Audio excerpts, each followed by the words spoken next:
Атасы алаш керегесі, алтын қасықтай ұлдары билеген, күміс қасықтай қыздары билеген. Қазандары оттан түспеген, ұлдары аттан түспеген. Құлжандай қарулы апалар, құрмандай қадірлі ағалар. 90 сөзді толықтай, көк төренің төрі болған, көптігінің құлы болған. Жайдарманға келген адамдарға ассалаумағалейкум дедім мен. Я достар, жалпы бүгін бізде қойшы братан. Я достар, бүгін Жайдарман 12-сі күні, бүгінгі яғни 2 мейрам болып тұр. Бүгін бізде Жайдарман және де космонавтар күні. Алғаш рет бізде Тоқтар Әубәкіров Фушик деп шығарасын. Сол алғаш рет ғарышқа ұшқан кісі. Гагарин емес пе? Любой адамды ала бер, любой адамды интервью. Келіп Сәкенге интервью алады. Құрметті Сәкен, ассалаумағалейкум. Бұл Армандастар ойынның беделді ойыншысы десек те болады. Сәкен, саған бірден сұрақ. Сен Жайдарманға қалай жеттің? Жайдарманға байды, ана футболдан шыққым келді, жүгіріп келдім. Сонымен формамен ойнап кеткен ғой. Содан көзге түсіп кеттім. Екінші сұрақ, жарайсың. Екінші сұрақ, сен Сұрақтар жауапты ешкімде. Бүгін бізде қонақта Ерке боламыз. Бүгін бізде қонақта тағы Ершат, Армандастардың капитаны. Енді Ершат саған сұрақ. Қонаққа келетін шай беріп отырсың. Команданы ең алғашқы ашқан кім? Ерады. Қандай сұрақ қойып отырсың? Команда ашқан өзің? Жоқ, мен сұрақ қойыншы. Өзің беріп. Бұл мектеп лигасында не істеп жүрсіңдер? Мектеп лигасында? Иә. Мектеп лигасы емес. Ай! Күн! Анаған қойшы. Жоқ, ол мектеп лигасы емес, тоқта бірінші сұраққа жауап беріп кетейін. Бұл жақта колледж бар, мына жақта педколледждер жатыр, көп болғанда. Сосын оны бізге қоймайды, біз универіміз, универлері бар, колледждары бар, мектеп аралас мектеп. Орысшылар аластырма чемпиондықты. Оны қоя бер. Бұл сұрақты по идее ана Абзал дегендер. Асылбек дегендер. Көке нәрсе жүрсіз, көке. Құлақтарды естімейді. Бүгін кімдер ұшады? Бүгін ұшады. Біз берекелік. Бренд ойнамайды, депутаттар орнына жүр. Мен жоқ, ұшады бетін бүгін командалар жақсы, өздері көреді, бағыт жалма, бағыт жалма дейді. Әркім әркім. Сонда бір сап қойдым тағы. Болды ғой. Чемпион боласың ама. Чемпион боламыз деп отқанбыз по идее. Бірақ осы жол балалардың қарқындары мықты, енді жастар қыздар бүгін ант беріп жатыр, бүгін боламыз, осы жол чемпион боламыз, ант береді. Плагиат жоқ па? Плагиат жоқ. Шыны керек. Алда назар аудармай Плагиат жоқ, просто Ходы бар. өзіміздің балалардың әзілі, общактың әзілдері бар. Соңғы сұрақ, өмірдің мәні неде? Әйелде. Рахмет. Я достар, көріп тұрғандайдай, Армандастар капитаны. Көріп тұрғандарыңыздай, Армандастар Жайдарман тобының капитаны, Армандастардың капитаны Ершат дейді әйтеуір. Енді біз, құрметті достар, бүгін біз Аяжан сізді бола ма? Жалпы бұл Техас Жайдарманның ойыншысы. Ең үздік ойыншысы. Фронтмені десек те болар. Көзге түскен алғашқы қыз. Айфон көрсетші, әзілдеп жатыр. Енді саған сұрақ, сен Техасқа қалай кірдің? Мен Техасқа, олар шөкәйді жинап отырды, мен бардым. Просто қабылдай салдым. Жарайды, енді саған сұрақ, сен мысалға балалармен дайындалып жатқанда ұлдар қыздар болып былай ұрысып қалмайсыңдар ма? Сондай кездерің болды ма? Күнде ұрысасыздар. Жарайды, ар жаққа барасыз, қазір ағысып қаламыз екенбіз.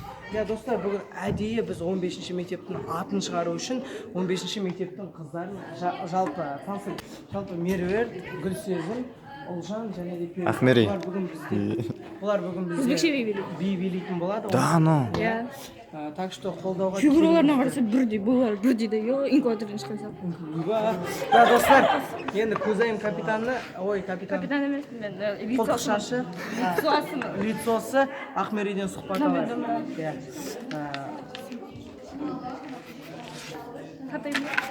Ахмери, жалпы сен Көзайымда ойнамап едің, тек Рудно-политехникалық колледжінің ректорының кубогынан кейін ойнап бастадың. Жалпы алғашқы сахнаға шыққан кезде сезімің қандай болды? Сөзімді ұмытып қалдым. Бірақ өте нормально ойнадым. Бүгін плагиат жоқ па? Бүгін плагиат жоқ. Бүгін бізде қалаулымнан келген қонақ бар. Бердақ. Сонда бір звезда деймін. Бекет? Берекет. Бердақ, егер YouTube каналын көріп отырсаң, саған сәлем. Ағмерей Семетінде PlayStation ойнайды деп жатырмын. Тағы бір сұрақ. Менің велигім не істеп жүр бүгін Рида?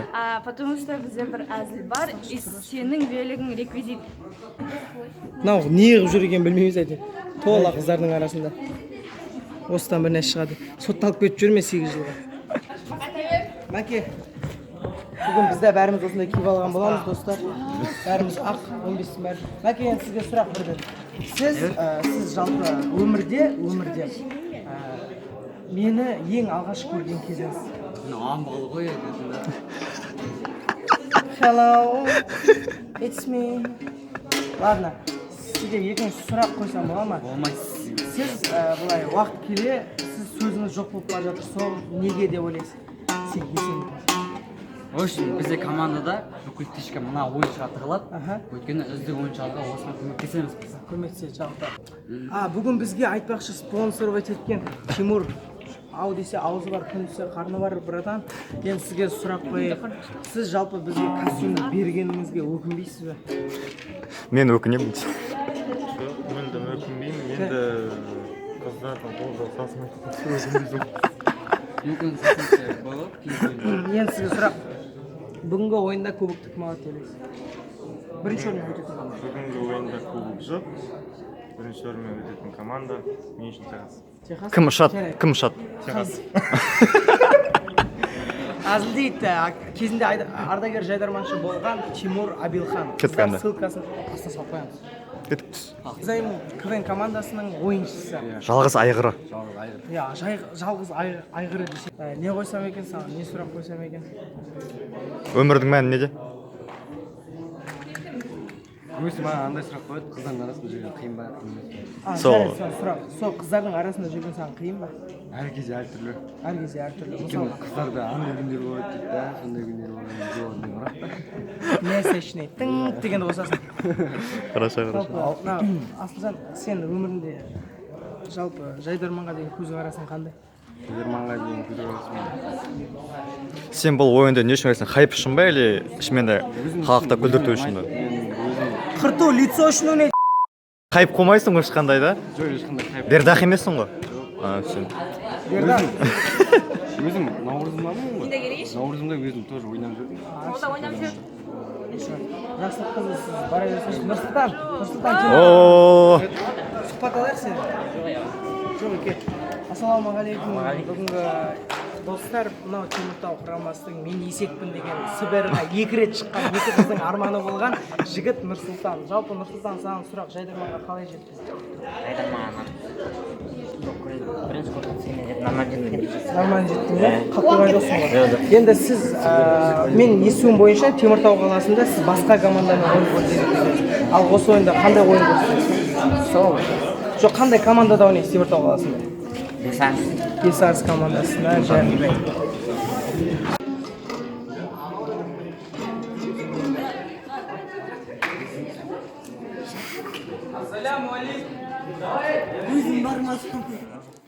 Ауылым көшіп барады, ауылымның көті, ауылымның көті. Қымбат маған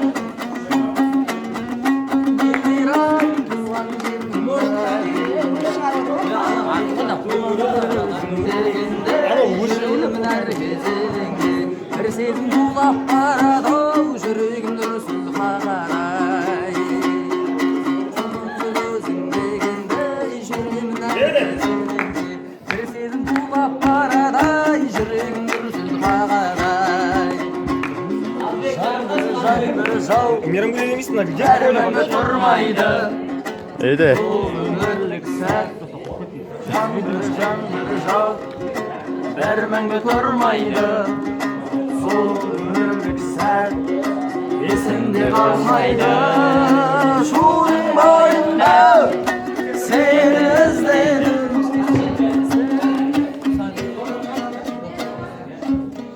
Қайтса жаңағы кім ары Қиям. Әне кел.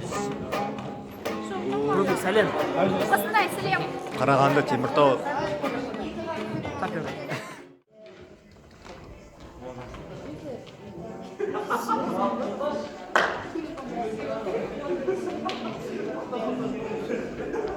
Бірінші поликлиника, сутки 20 гектар, 20 гектар, 2 практика, 3 маған. Вот, жұмысына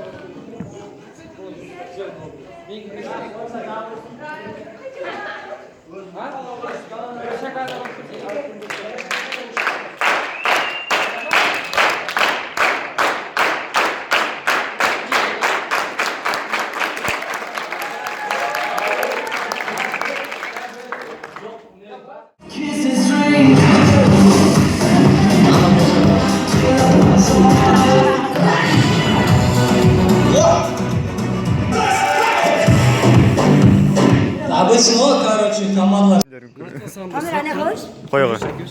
Сол командалар қазір анау заттарыңды біреулерге Қойсай. мына жерде қалдырмаңдар орнын. Сенің жаңа өлең Микрофон дұрыс пайдаланып, қазір сол жаңа әнің кімге арналған? бәрін білемін. Білмеймін өзім, честно скажу. Просто өзімді басқа біреудің орнына қойып білемін. Солай. Жалпыға арналған. Ну, өзімді Миконың орнына қойдым да шығардым. Жалпыға арналған ән. Иә. Иә. Ал баста Чикаго КВН командасы не айтады? Не айтады? Не айтқанда айтады. Бүгін ойында жарамыз. Точно ма? Біз айта алмаймыз енді. Бүгін кім ұшып кетеді? Ұшып кететін команда ма? Бірден тек аттыдан бастайық деймін. Бұл ойынға байланысты. Көремін. сапасына, ойынның көрермендердің қабылдауларына байланысты және жюридің Уақыт айтып кететін бар. Құрметті жайдарманшылар, немесе жайдарман бастап жүрген адамдар. Жайдарман деген адам уақытын алады негізі. До конца давить етіп бір целге жетем десеңдер жайдарман бастаңдар. Уақыт өткізу керек болса, не надо, керек емес. Сіз қосыласыз ба осы сөзге? Лицо жинамай, подписчик жинау үшін керек емес ол. До конца қыздар үшін ойнамаңдар. қосылмаса Ананы дергес, ана апсыңдар. Жақсы айтып Ал енді қоштас көрермендермен. Мұратханның емес енді вообще көрермен. Өзім көрермен. Рахмет қыздар. Бірде-екіде кездескенше. Бірде-екіде қайтан түсіреміз. Кездесеміз де ойлаймыз енді. Бірде-екі келесі жылы. Нәсіп құдай қаласа. Олыш па? Ал енді әумин бата беріп жүр. Осмадан жатқа қыздар, ерке қыздар.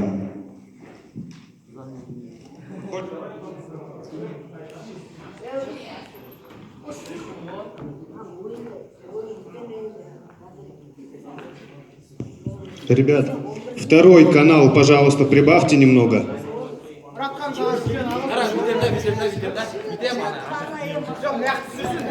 Второй, Барри, Куш, раз.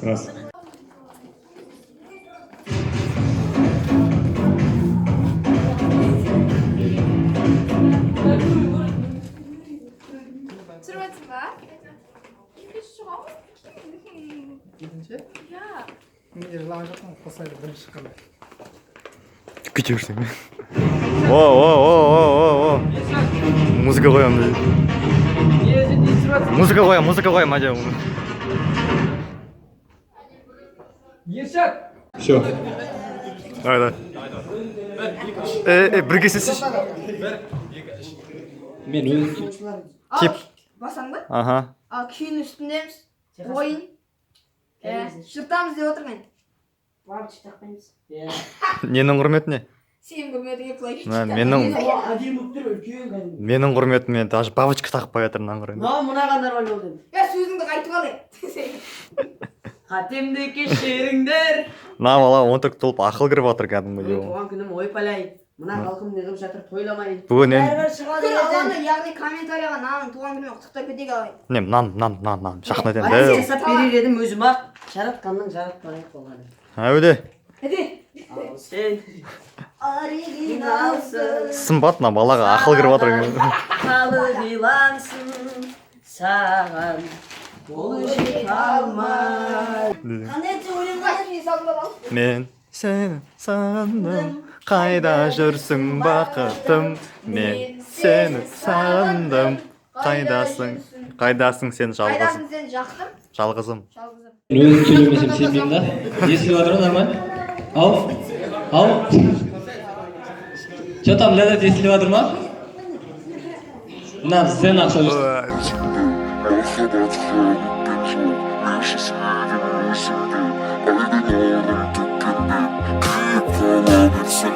Seni kayda şekkim жоқ қанша сұлу көрсең де саған ешкім жеткен жоқ жаным жаным жаным жаным саған ешкім жеткен жоқ жаным жаным жаным жаным саған ешкім жеткен жоқ барым барым бағым бағым саған ешкім жеткен жоқ барым барым бағым бағым саған ешкім жеткен жоқ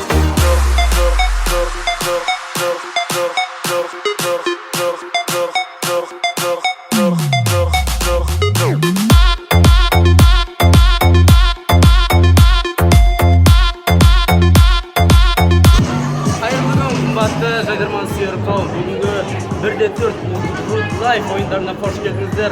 Мінеге көрермендеріңіз күнде. Жайдарман, барлақ. Давай, удачи!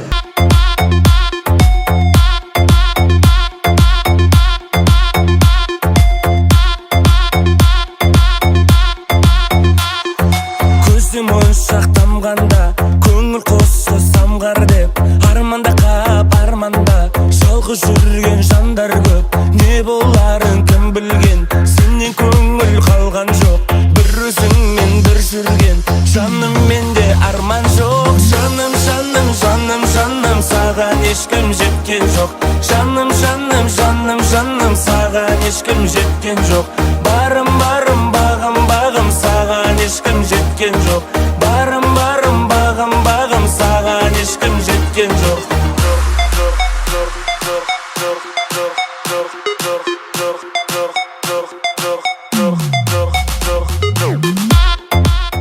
Елбасымыз биыл жыл атап өткендей жастар жылы деп бекітілген болатын, ал біздің Жайдарманда да биыл жастар маусымы. Ендеше командалармен таныс болсақ, бүгінгі ойын тек бір сайыстан тұрады, сәлемдесу. Дмитрий Михайлович Карпышев атындағы нөмірі 14-ші орта мектебі жас сарбаздар Жайдарман тобы.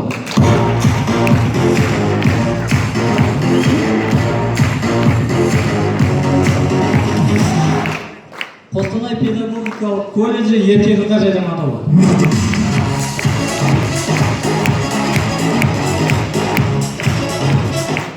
Рудный құрылыс және көлік колледжі Рудный жігіттер Жайдарман тобы.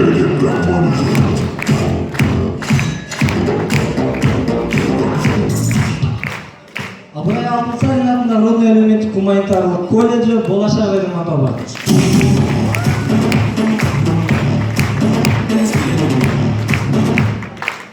Нөмір 2-ші Қашар орта мектебі ауыл жігіттері Жайдарман тобы.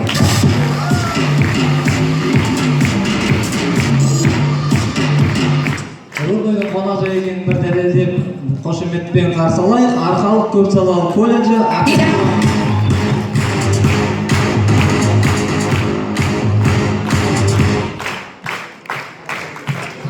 Рудный қаласы Рудный қалалық әкімшілігінің құрамасымыз дейді. Күлән әженің ұрпақтары.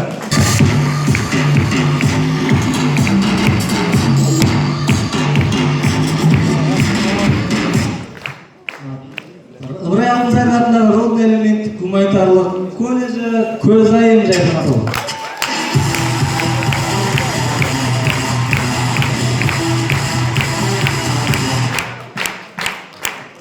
Рудный политехникалық колледжі Чикаго Жайдарман тобы.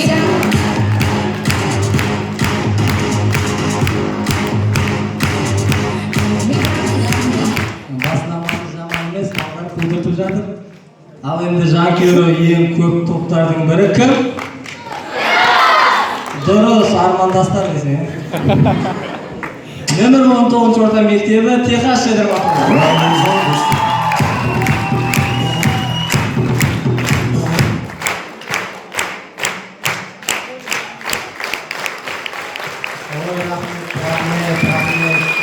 Рахмет, тойдар айтсын. Номері 15-ші орта мектебі Жас Толқын Жайдарман тобы.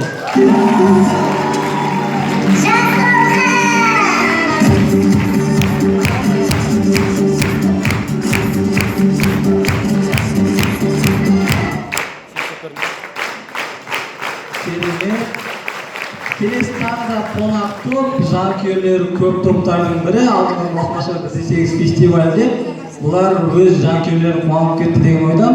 Теміртау индустриялық техникалық колледжі Теміртау командасы.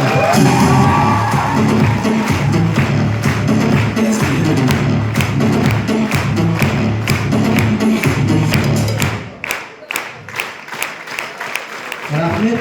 Келесі команда Рудный индустриялық институты Армандастар жайдарман тобы.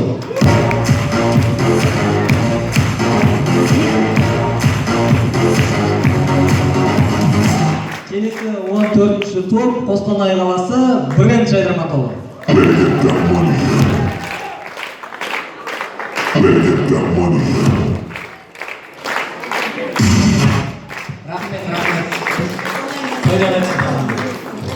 Ал ендеше осы командаларға әділ болатын әділ таныс болсақ. Ардагер жайдарманшы Асхат Ахметжамин.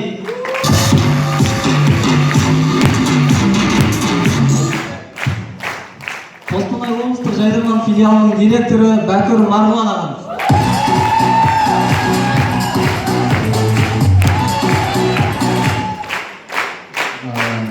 Рудный қаласы ішкі саясат бөлімінің бас маманы Сардарбеков Ақтай ағамыз.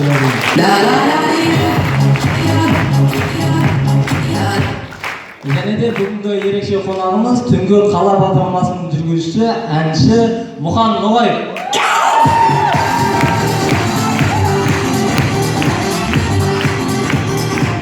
Және де Рудный индустриялық институты жастар орталығының басшысы Мейрамгүл Елемесовна.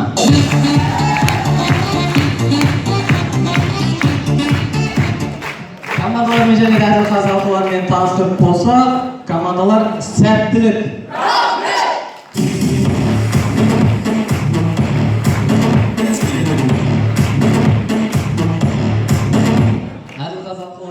Ортада Дмитрий Михайлович Карбышев атындағы нөмір 14-ші орта мектебі жас сарбаздар жайдарман тобы.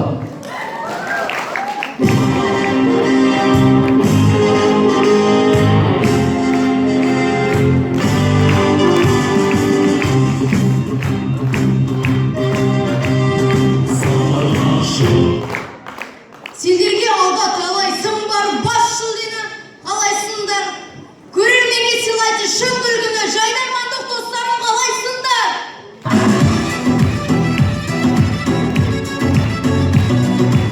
Қалай? Әскери болмасақ, тамада болып кетеге ола? Тамир қайықты, Тамир.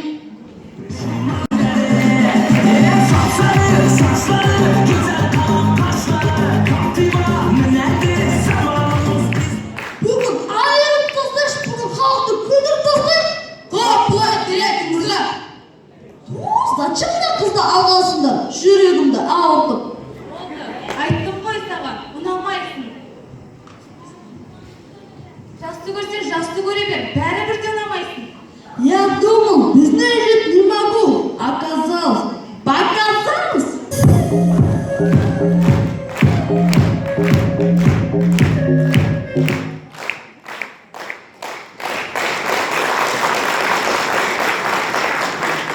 Жизнь невероятно скучна, так что хулиганцы, господа.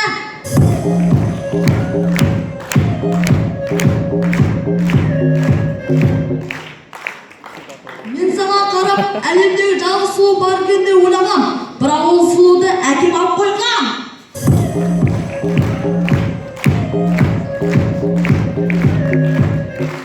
Ендеше мақалға емес, Омар Хайямның цитатасына тойып алған жастар батар. Благословляю народ!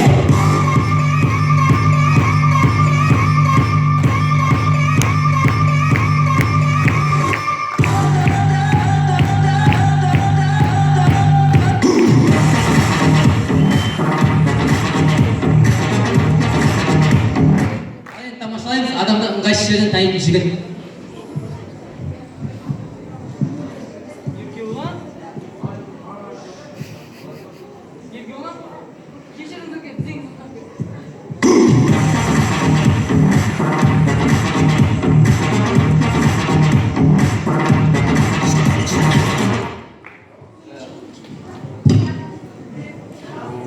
Театрдың гримеркасында болған оқиға.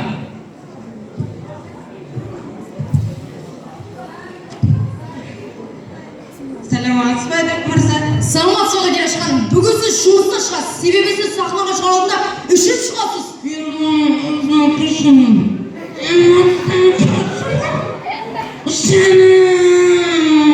Беттагеше, доғарыңыз. 100 грамм. Жоқ, қазір 5 минуттан кейін біз сахнаға шығамыз ғой. Жоқ. Кеттік.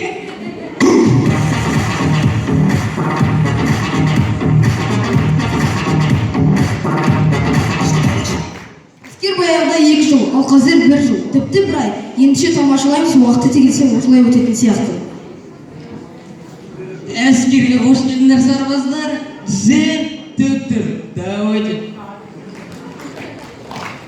Әскер, тоқта.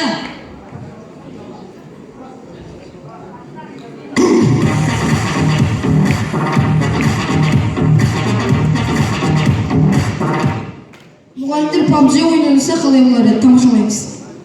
Саламатсыз оқушылар, кім факелға тұрсқан 5 қой? Ей, молодец, 5. Кеттік бір базаға секірейік. Ей, help me, асқан қарақыздай Месси. Ей, ой, молодец, 5-ке шығасыз сен бала. Аптешке жоқ, аптешке керек, аптешке береді.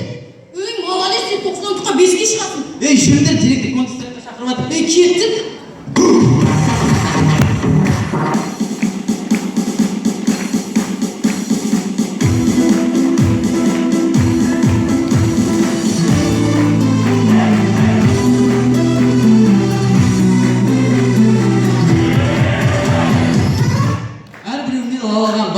Жайдарман жігіттер жас өреміз 2019 чемпионы. Бұйырса, біз боламыз, сөз беріп. Ендеше жастар болса жартылай финалға нық қадаммен кеттік!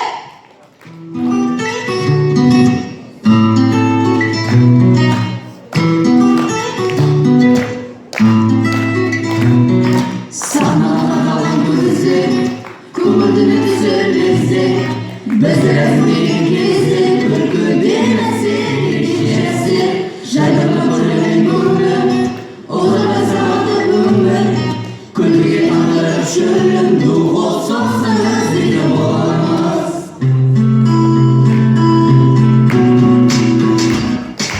Болымен қарабайым, көрерменге арнаймын, жайдарлы көңіл күйде кездескен шағдайым. Болымен қарабайым, жастарымызда ойнаймын, жайдарлы көңіл күйде кездескен шағдайым. Эту песню простая, почему каждый растаял, что ты. Рахмет жас сарбаздар жайдарман тобына. Әдетте ойынның басын ашып беру өте қиын. Сол үшін жас сарбаздар жайдарман тобына шапалақ ұрып қойсаңыздар. Жас сарбаздар директорлары Ағатай Абзал Әміржан ұлына алғыстарын білдіреді. Колледжі Рудный жігіттер жайдарман тобы.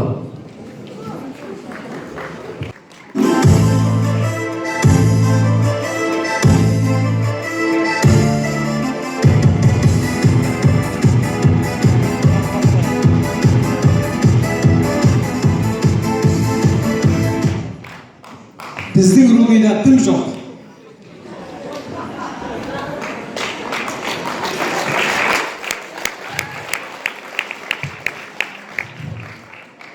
Оның өзінде фазанкіде оқимыз ғой, фазанкі. Онта қартылмай 3-ке оқимыз. 3-ке. Мынау 2-ке оқиды.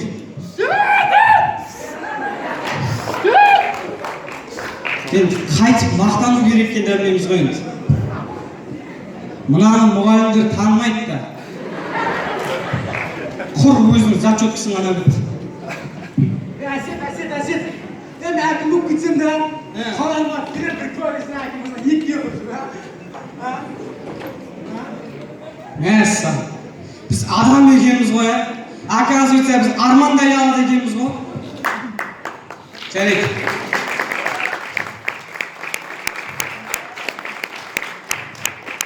Бола болсын. Саурыс. Тым деп айтылды деп ойлаңыздар, шазамға тек таппай қалды. Сонымен тамашалаймыз, біздің командаға араласқан колледж директоры болса қалай болады екен? Біздің колледждегі команда типі.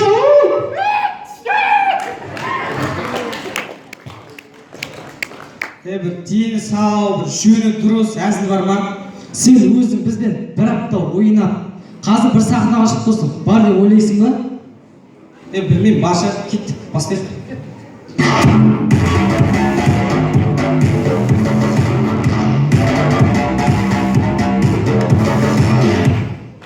сонымен тамашалаймыз достар, өзіне көп алатын жігіт көшеде.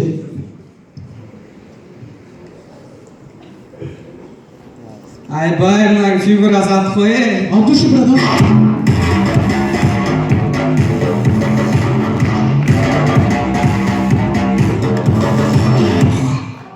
Сонымен достар, барлығымыз балалық шақты еске түсірейік. Кішкентай кезімізде біздерге ұялы телефон алып беріңіздер, дәл осындай жағдай болады. Рахмет, папам, телефон алып бердің, рахмет. Ой, балам, оқашы. Папа, енді звондап көш сөйлесейші.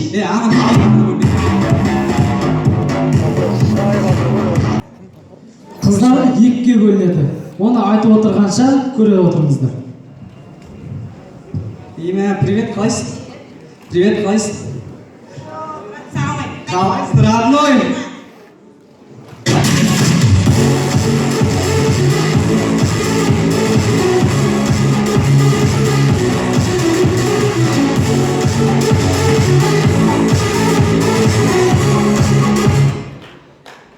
Құрметті көрермендер, өздерің байқап боласыздар. Ойынның басын той әндерімен бастады.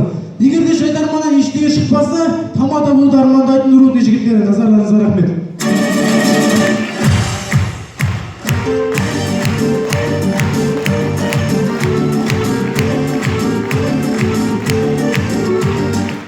Рахмет рудный жігіттер жайдарман тобы. Рудный жігіттер жайдарман тобы өздерінің колледж басшылығы Сагинаев Аманжол Набиевичке алғыстарын білдіреді.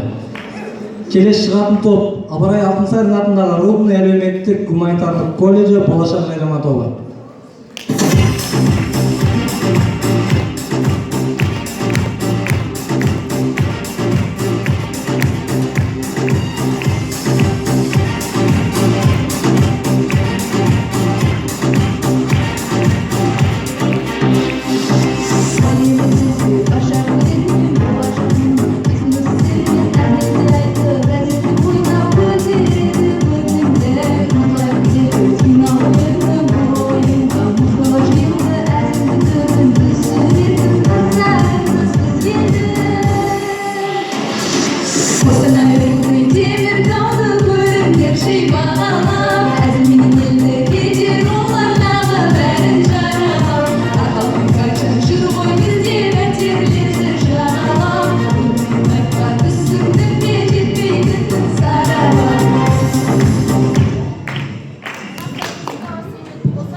Байқайсыңдар ма, Рудныйға кіріп келе жатқанда Рудный деген жазудың қасынан өтсем бүйрегіміз ұрып тұрады.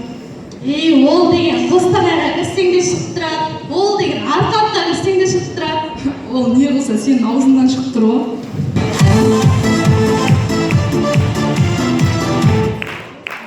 Қыздар, бүгін жауап тойын дайынсыңдар ма? Қыздар, басым ауырды, парастамол үшін жазылады ау жамас.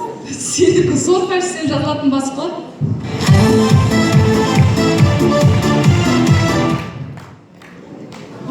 Жақсы. Жіберді. Қайдан келіп жатсың? Өтіріз ветерден. Құрметті көрермендер, мына араларыңызда Барселонаның жанкүйерлері бар ма? Шулап сықырып қойсаңыздар.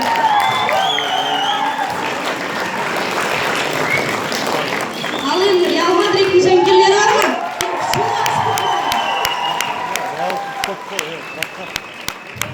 Балалар көп қой, кішкентай балалар көп қой.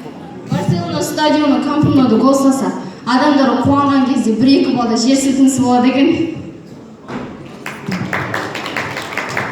Ал мынау араларыңызда Техас жайдарман тобының жанкүйерлері бар ма?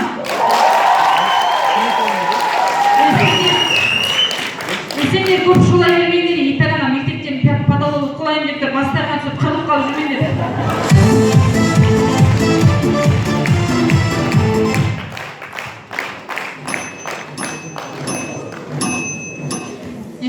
Қалталарына микрофон опып салған.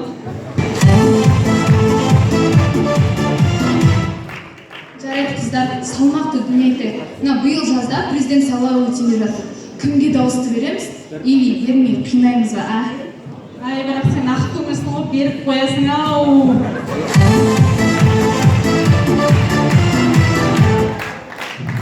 Күміп берсек те ертең өкімей келіп берейік.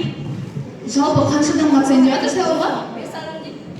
Бәріне бірдей берсек болмайды, иә? Ертең әңгіме болып жүр, құрсын бәріне бірдей беріп жүр деген.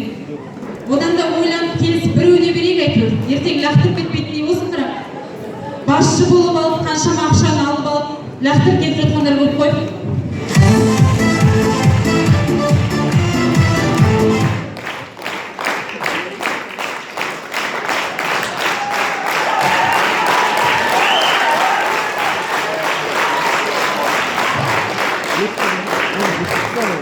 Ойын соңында Жайдарман достықтың мекені. Біз осының дәлелі ретінде өзіміздің құрбымызды туған күнмен құттықтағымыз келіп тұр. Бақтыгүл, сен сахнаға бола ма?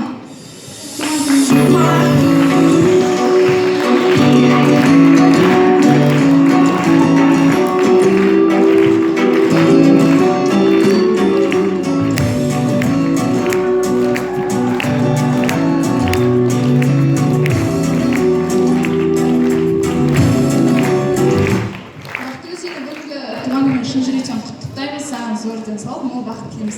Қандай сезімдесің? Күшті. Бақтыгүлдің өзі келгенде вообще күшті болатын еді.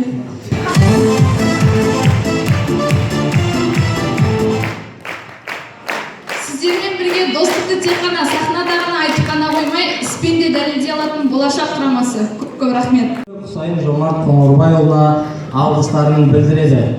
Келесі шығатын топ қонақ команда нөмірі 2-ші Қашар орта мектебі ауыл жігіттер Жайдарман тобы.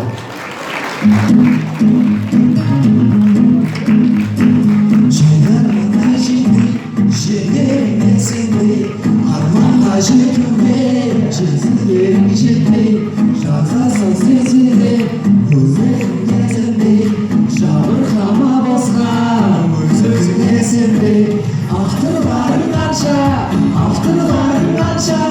әзіл жазып берер, бағалып қойғанша, командалар бірде, жабырқама сонша, шешіледі бәрі, шешілетін болса, шешілмейді бәрі, шешілмейтін болса.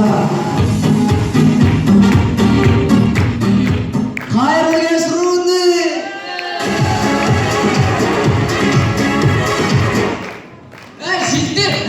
Мына жастар жылы 2019 жастар жылы. Яғни болашақ жастардың қолында. Дұрыс. Мына жерде отырған жастар қолдарыңыз таза болсын.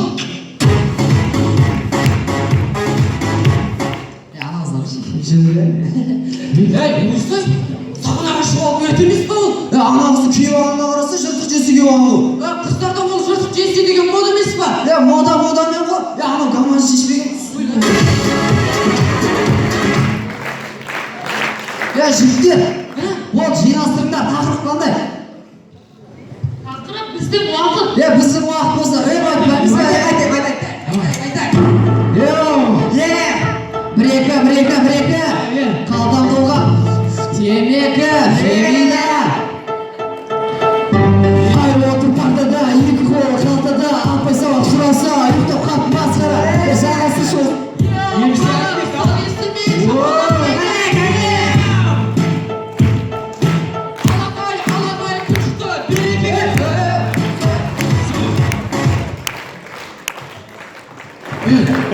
Жастар демекші да, қыздар мода айтпа. Ал, ұлдар бар ғой. Компьютерінен шықпайды олар. Жастар деген бұзылған бір сөзбен бар емес па?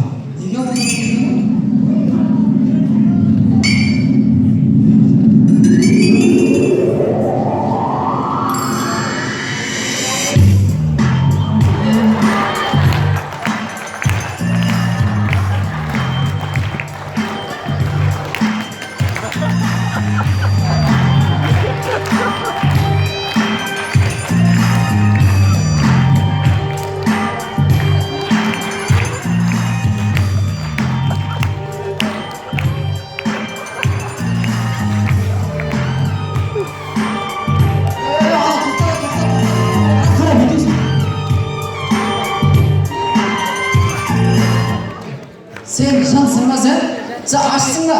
Маған сізге келсе тұршы. Мен үшін едім жоқ қой. Саған сыртында болады ғой. Ендеше алдарыңызда ауыл жігіттері біз кеттік!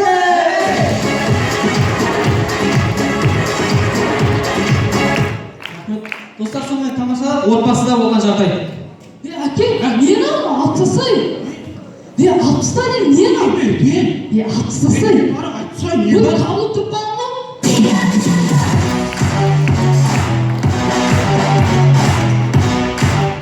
Достар, сонымен тамашалап, әкесіне мүлде сыр сақтайтын жігіт. Әке, мен дискотекаға алып келдім. Нормальный қыздар болса хабарласы. Давай.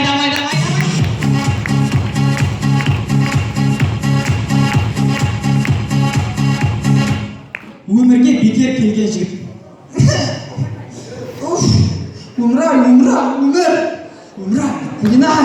Өмір.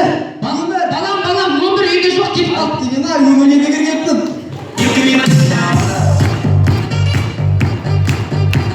Рахмет. Кәдімгі орысшаға мүлде жоқ жігіттер. Қысып кетті. Сағат неше болды екен, брат? Менде сағат жоқ. Сағат жоқ, сұрақ қойсын. Ассалаумағалейкум ағана, сағат айтып жібересіз ба? Здравствуйте. Брат, орысқа сөйлеп отыр, орысқа. Тоқтай тұршы. Здравствуйте. Здравствуйте. Мына орыс қой, басшысы. Hello. Hi. Ойланды, ағылшын дейді, ағылшын сөйлеп отыр дейді. Брат, айттым ғой, армияға барып, не болып құлаттым деді ғой, сөзбен дай сөйлесейін. Давай. Стоять! Чудыңдар ругайша? Папа-ташын не ругайды? Ұрысып отыр маған. Это беременная чик-чик-чика işte. Кто беременная? Сен туысың деймін, ағылысың деймін. Сағат неше болды? 3.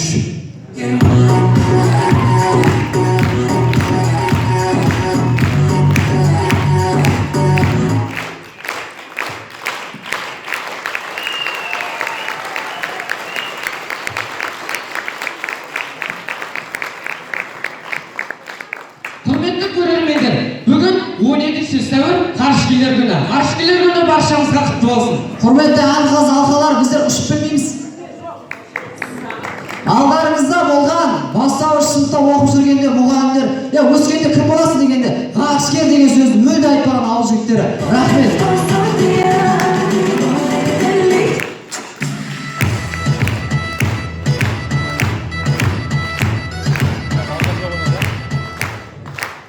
Рахмет, ауыл жігіттер жайдарманы енді басталғандай болды. Ауыл жігіттер жайдарманы тобы Ембергенова Жанар Қожақұлқызына алғыстарын білдіреді. Келесі шығатын топ өзіміздің Рудныйдың қонақжайлы екенін тағы да бір көрсетсек, Арқалық көпсалалы колледжі, АКК құрамасы Арқалық.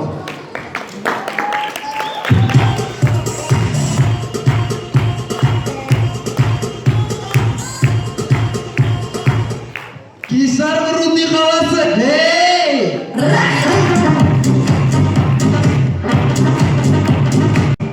Құрметті руднылықтар, біз Нью-Йорктан 15 сәуірге Арқалық қаласынан келіп тұрмыз. Бірақ бұл жерден Арқалық көрінбейді ғой. Қумашев сен, аттың залда тұрсың ғой, барып дала ашып қарасай. Әлшер, осы мәшәсі бар қыздарды қайнатуға болады.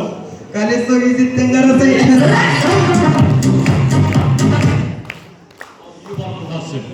Үй бар қыздарды крыша кезеттен қарасай.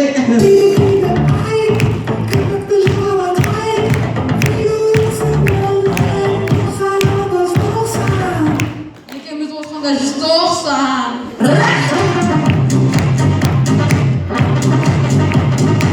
Жігіттер, біз тұрар екеуміз жарыстан келдік. Қош, қандай жарыстан келдік? Шейтін жарыстан келдік. Мантүйді ме? Қордағы жөндейше жоғи. Жарет берілік өздермедіңдер сол, шашка. Жігіттер, бірде ойынға көшейік. Руди неге ұшайды? Руди қаласы сосиска в тесто болса. Айтпашы тамақ туралы вообще. Мынадан тұр тамақ өзі. Мынадан тұрса сені примерно мына жерге.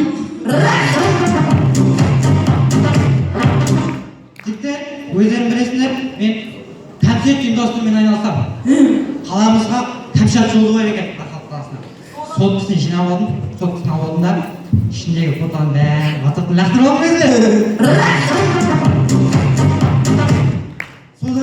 содан кейін келесі концерт өнер қыздардың концерті. Қойш! Олардың бүкіл соттарын жинап алдым. Сосын соттарын қарап, видеоларын қарап, кәмшат жолдардың фотосын өшіріп тастадым.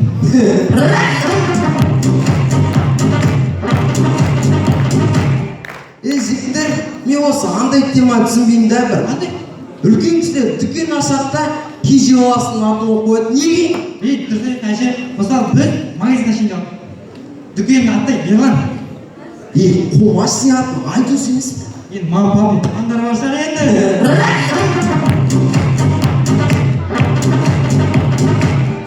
Ендеше осындай көңіл күймен АКК құрамасы кетті.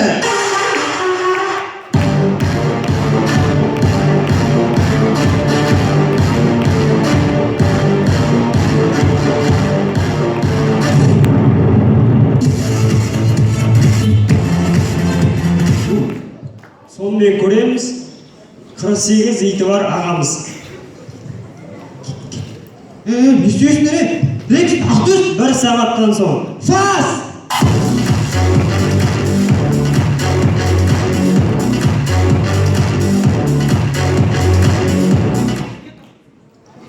Сонымен көреміз, молдалардың армиясы. Молдалар сап түземіз. Мына шепі жапып деше, дәреттен үйреніп, тез-тез.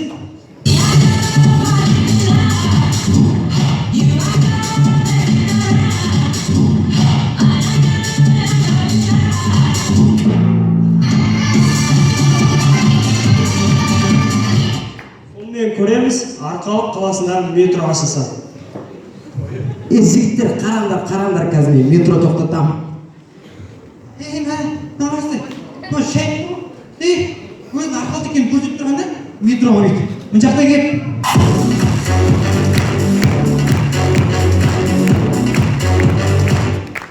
Сонымен көреміз, Асыларна каналының балапан ғанасы.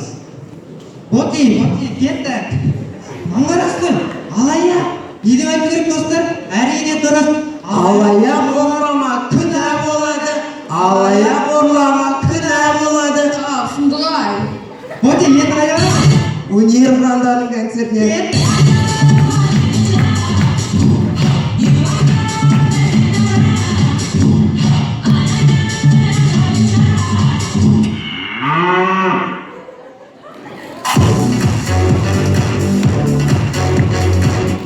Сонымен көреміз, той бастар. Ал енді мұ құдамызға шапан. Шапаныз құтты болсын. Ана құдамызға тройка костюм. Ана құдамызға алтын жаратылған сырға. Осы жағдай Африкада. Ал енді мұ құдамызға жапырақ деген. Ана құдамызға ғана жапырақ.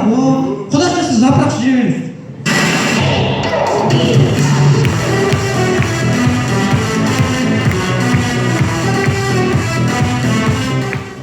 Сіздермен бірге болған АКК құрамасы шын жүректен Руди!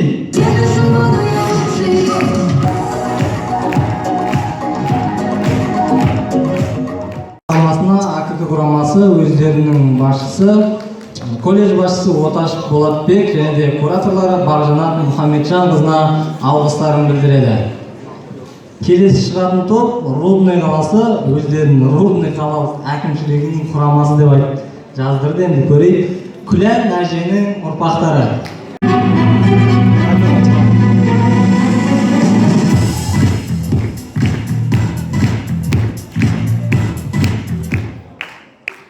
Рудный деген тың, Рудный деген тың. Біздің қала сондай қирақ болған. Қирақ болған емес, біздің Рудныйда мақтанатын жерлері бар. Қандай айтшы? Рудныйда Қазақстандағы ең терең тесік бар. Ол тесікке күніне 200 еркек кіріп шығады. Ол тесік мынау біздің қаланы асырап отыр. Не дейсің ол құдірет? Сіздер дұрыс ойлап отырсыздар. Ол біздің Сақалап Сарыбай кен байыту карьері.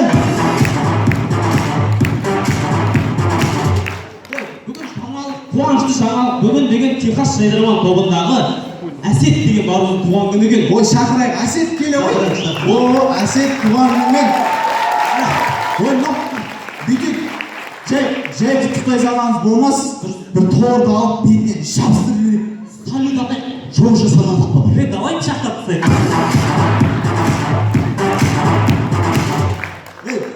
Бос әңгіме қойын. Жаңа Қазақстанда жаңалықтар өзгерістер еніп жатыр. Сол жаңалықтарды мына көрерменге жеткізейік.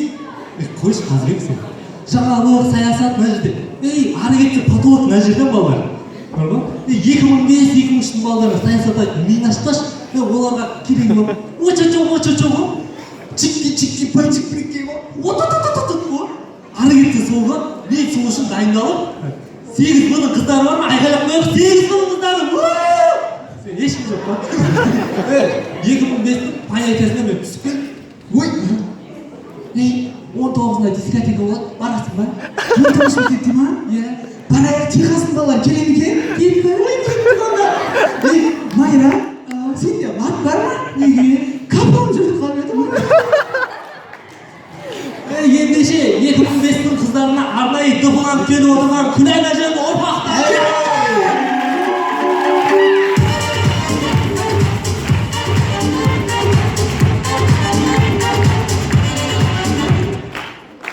Ұмытшақ таксист. Кімсің? Универ 500 кеше Рудныйдан беріп. Елдерге айтпайсың ба? Қарағандыға беріп жатыр қой. Аға апарып тұрсаңыз уақытым жоқ мен. Бүйтеміз қазір, Қарағандыға барамыз, Құда үйіне қонамыз, бір түн сені таңғы салып мен апарып тұрайын Рудныйға, универге дейін 600. Давай 500. Суым бар, тамақ.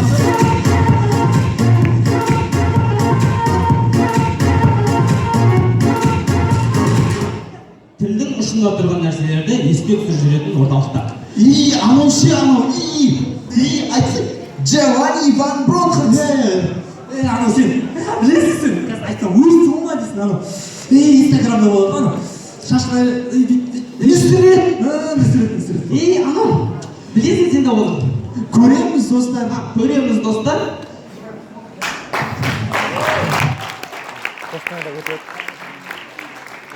Өте сезімтал әкім. Ақмарал, кетпекші маған, внимание жетіспей жатыр.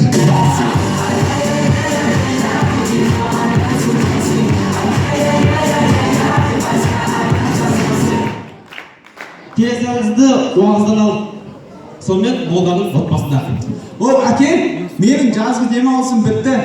Енді мен оқуға кетейін. Балам жүр, мен сені шығарып салайын. Ой, әке, сіз шығарып салмай қойыңызшы. Неге? Сіз шығарып салғандар кеп атқан жоқ қой.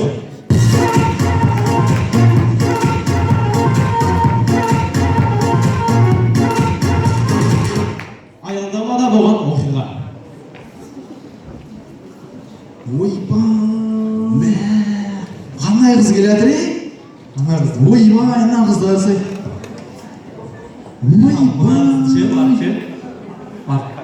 Аямай, тамақ істеуді көріп болмаған деген. Ойбай, мына қызды бар ғой, квартираға апарып, шыңғырды. Пияз қудыру керек қой. Тормозы.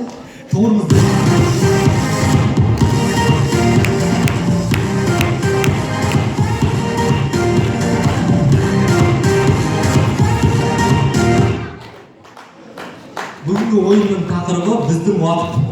Дұрыс пайдаланған уақыт ол біздің уақыт. Құрметті достар, сіздермен сосын набала көне? Осы біз ойнап атқанда шығып ала береді деген осы? Өзіңер домбыра тартып не құтыртып отырсыңдар? Сіздермен бірге болған Күлән әженің ұрпақтары және біз танымайтын біреу.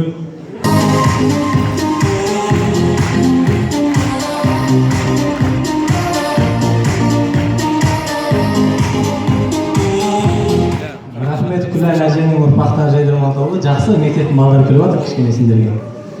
Балалар, келесі шығатын топ Ыбырай Алтынсарин атындағы Рудный әлеуметтік гуманитарлық колледжі Көзайыр жайдарман тобы. Тұлпарды кезген тастарды, ұлдары болған ұлықты, қыздары болған қылықты. Сонау Қостанай дейтін елімде, Рудный дейтін жерімде, ұлы жайдарманның төрінде біз Көзайыр құрамасы, біз бастаймыз!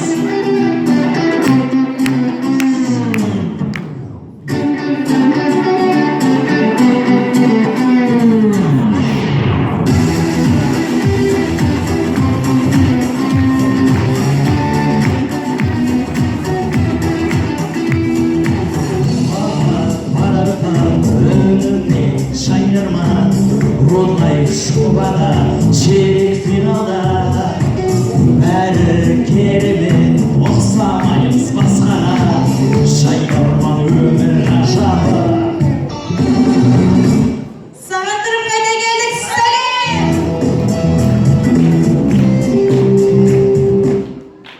Мә, қыздар, мен жаңа Ридің бұрышында өзімнің жігітіме сөйлесіп тұрдым ғой. Бірақ бір адам өтіме ұрсып тастады. Енді, қызықсың, жігітің болғансың, құшақтасып тұрғансың да? Қайдағы құшақтасқан? Арамыз деген 1 метр қашықтықта тұрдық. Жеп көрем сондай адамдар бар ғой. Ұялмайды деймін. Ұялмайды. Паркада 2 минут үйіп алдым. Атақшылық бүйтім мен. Реға келе жатпайын ба? 2 ғашық бір-біріне құшақтасып ойбаған жаман болып отырған бетсіздер. Қарындас. Папа, жоға жақты смей ма мына? Неге сұрадың? Аяқ асты кетіп тұрып.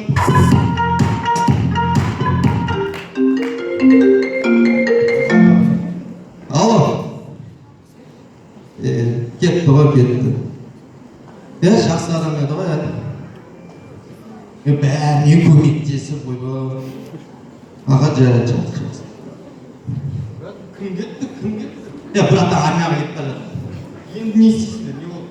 Білмеймін, басқа бұраттан келдік.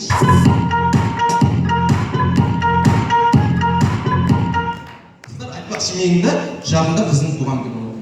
Не сыйлайды? Косметика сыйласақ, барлық қыздар одан қазір. Өзің қолданасың ғой? Қолданамын. Ойланып көрейін. Саламатсыздар. Сіз қаймақтың қай түрін жағасыз дегеніңізге айтыңызшы. Все лесное. Бетіндегі қаймақ не істейсіңдер? Сендерге бір әңгіме айтайын да. Айтшы. Кеше кешке үйге келсем, үйде қонақтары бар екен.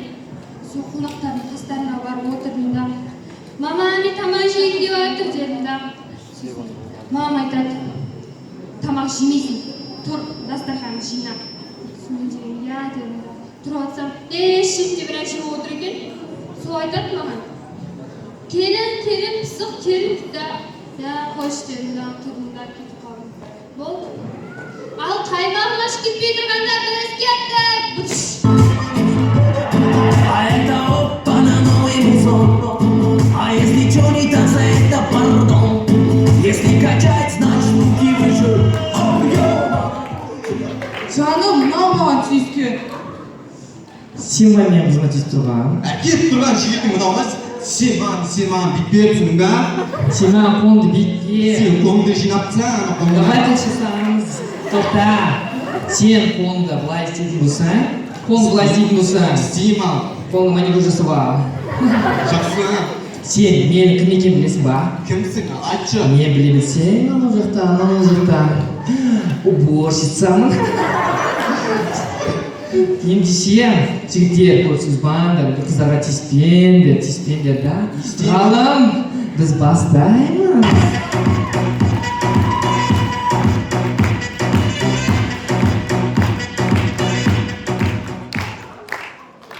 Қайырлы кеш достар, сонымен базарда болған жағдай.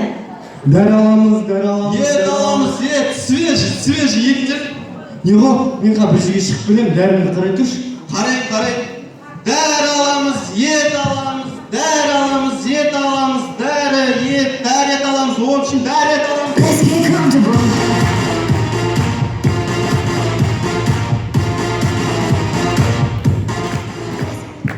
Сонымен достар, барлығымыз білетіндей, жаз мезгілі келгенде әртүрлі затта жалға беріледі. Сонымен саябақта болған жағдай.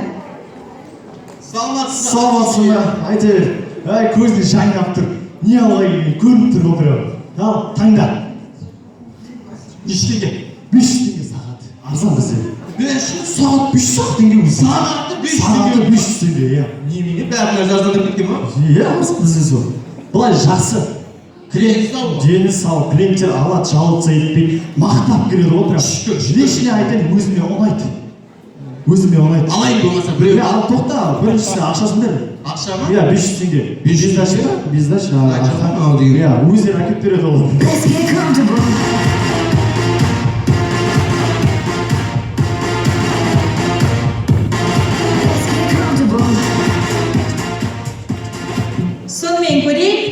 мекемесі жоқ мектеп.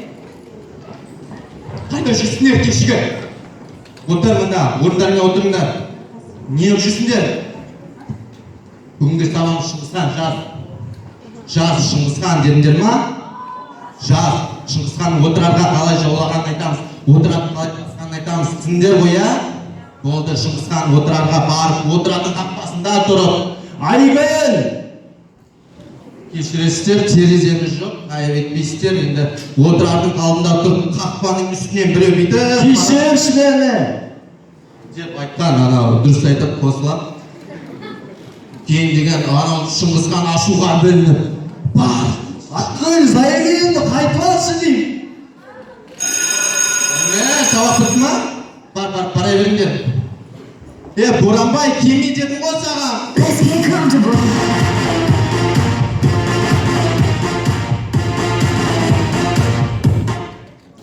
Сонымен көрейік, отбасында болған жағдай. Ал жара, осы үйіміне сарайға өзім тұрғыздым. Бақандай екі телевизор аппарат қойып тастадым операға. Өзім тұрдым. Өзім тұрғыздым. Сарай. Ал жара сен отыра тұр, мен қазір келемін. Отырайын. Жасик балам, мен саған әкеме дедім ғой оны. Үйде тамақ жоқ екенін білесің. Өләң, Ертөш, кел қалдыңға балам. Қалайсың, оқуың қалай? Болады. Тамақ ішсің ба? Продукты бар ма, не жеп?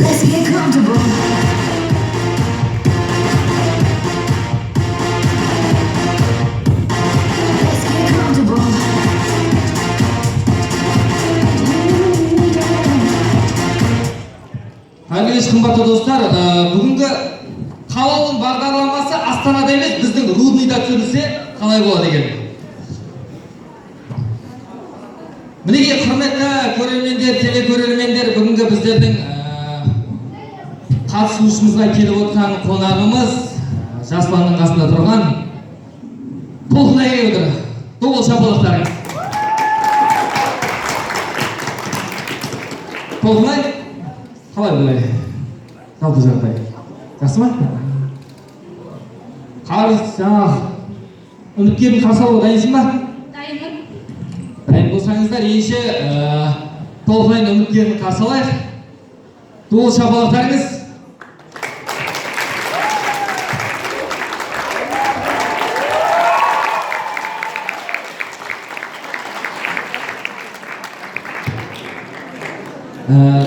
Толқынай, жалпы өзіңнің... Толқынай, микрофон беріңіз. Толқынай, жалпы өзіңе үміткер болып келіп отыр. Үміткерге қояр сұрақтарың болса. Жарай, сәлематсыз ба? Саламатсыз ба? Толық аты жөніңізді айтып кетсеңіз. Толық атым Бербақ. Рахмет. Ең алғашқы сұрағым, бүгінгі қалаулыға келгеніңізді ата-анаңыз біле ма? Біледі. Рахмет. Бойыңыздың ұзындығы қанша? 1,87. Салмағыңыз? Салмағым 72 килограмм. Ойбай. Бірақ ондан көбірек. Аяқ киіміңіздің өлшемі? Аяқ киім өлшемі 41, бірақ 39 киім. Нәскиіміз еш шыға ма десейші? Бұна Бердақ деген үміткер келіп отыр. Бердақ, мысалы сен өзіңнің Толқынайға үміткер болып келіп отырсың. Толқынайды жалпы қандай құсқа теңер едің? Енді махаббаттың символы аққуға теңейді. Бәрекелді, аққуға теңейді екен. Сол жерде дейсің ба аққуда су. Жалпы Толқынай, дауысын естіп жатсың, сөзін естіп жатсың, әңгімесі бар. Бердақты неге теңер едің өзің? Жолбарыстай жомарт, арыстандай айбатты, қасқырдай қайратты, қоянға теңерін. В общем, мал дейсің ғой, Бекелді. Мына біраз сұрақтар кетіп жатыр. Жалпы шымылдықты ашамыз ба? Ашпай-ақ қояйықшы. Намай тұрма. Не дейді? Ашпай-ақ қояйық дейді, Бердақ. Не дейсің? Жоқ, Алматыға бардық қалаулымға. Ол жерде де бір нәрсе тапқан жоқсыз. Рудныйға келіп, Рудныйда да қыз тапқан жоқсыз. Мейлі енді қайда барамыз? Домдыға барасың ау.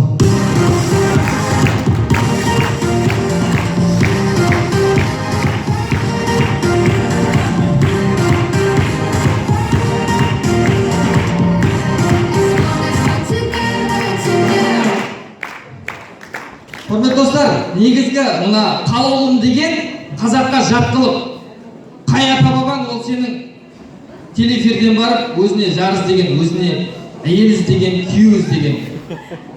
Негізі шыны керек болса, берді. Не ұсынсақ? Ақша берді, ақша берді.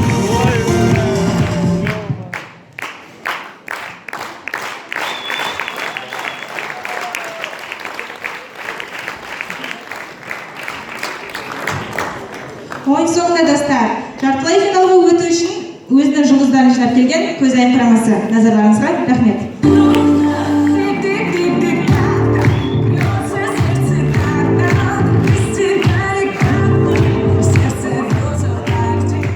Келесі шығатын топ Рудный политехникалық колледжі Чикаго жайдарман тобы. Жайдарман саған не пайда береді? Таста жайдарманды. Жайдарман деді, үй шаруасы да ұмытылып кетті. Не, жайдарман саған нан тауып бере ма? Деген сөздерге қарамастан біз қайтадан сахнадамыз. А есть подарим Богом фонтанчик с черным дельфином. И лишь раз его доводилось всем тем, кто проходили его мимо. Фонтанчик с черным дельфином. Представьте, браты, что есть стены у дельфина. Коридоры длинные, окна, решетка, лепнина. И люди... Что там, нормально жүрген? Нормально. Тиспек қояқ бүгін, тиспек қояқ. Эфирға өткен да. Үсті бойынша алған да. Құттыз. Береге ауызыма түкіріп тасташы. Ана дуэль сияқты ма? Арқаңнан тепсін да онда. Қойшы болды. Береге түкіріп тасташы. Береге деймі. Қартаймаш.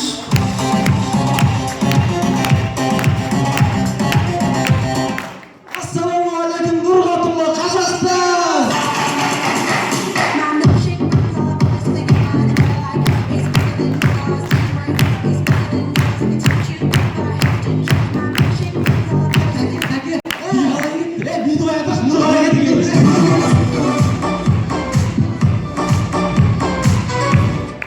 Бізді кім деп тұрған болсаңыздар, Махмұттың алдында қап-қара бес жолай біз боламыз.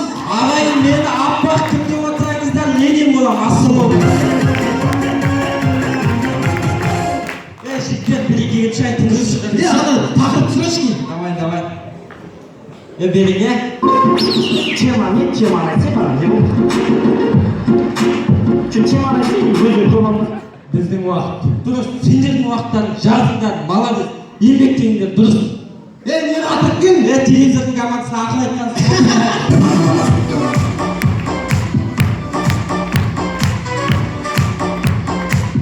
Мына командаға кім алды? Ағасы ғой мынау, ағасы. Тұғын көскіл бәрі неге аласың мынау? Ағайын мынау, андай ойнап білмейтін бала ғой, ойынның басынан соңына дейін шетте үндемей тұрады да, ойын біткен соң қыздарға жыртып жазады ғой, қалай ойнадыңды? Сол болсын.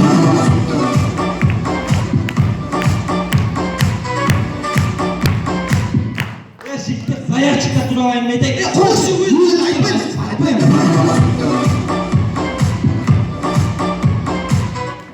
Заявчик демекші бар ма? Кеше Мери деген қызға жаздым. Содан? Ол да маған жазды. Сосын не болды? Соттастық. Айтты ғой.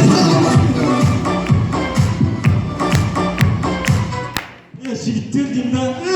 Мен қыздарға назым бар ше. Айт. Қайдағы жоқ, мұрын боқ, Теміртаудың балдарына қарай. Неше, сезімдірге шығарып бар. Анау деп. Біздің ойында астырға жоқ. Неше қолданды. Суап кетейін. Астыра қошы. Қошы өшісі қаппайақым. Мен аңдапта сізге де жоқ.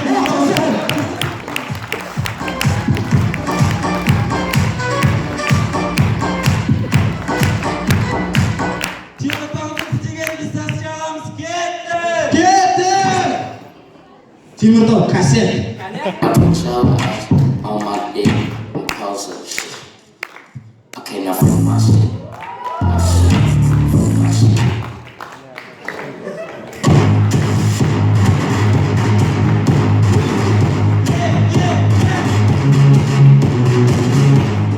Біздің командадағы испан әкесіне темекіден салып қалыпты. Балам темекші кезім әне? Сен үйренің ма адамын? Бұл сен емес. Сен мынаны қара. Вообще ол жағалым шаршап.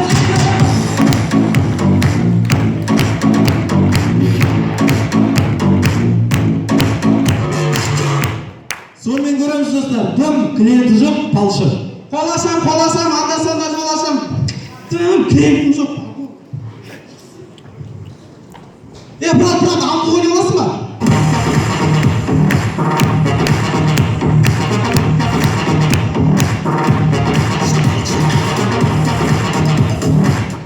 Рахмет. Бір ғана орында бар тергеушінің кабинетінде болған оқиға.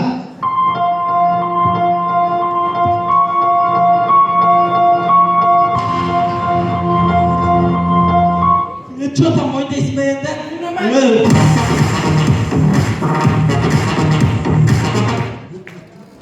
Брат, хотя бы қарағанды өлесің.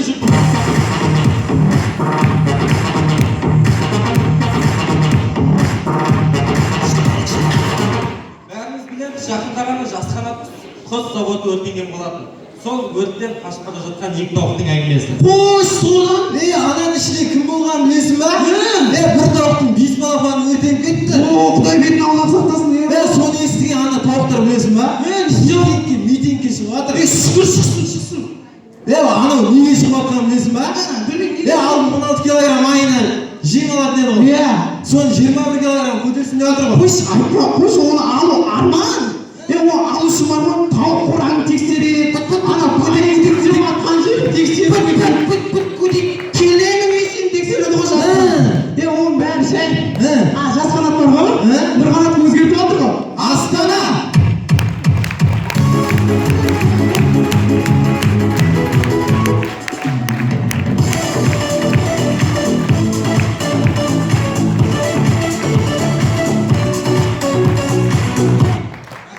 Сіздермен бірге болған Америкадан келген оралмандар.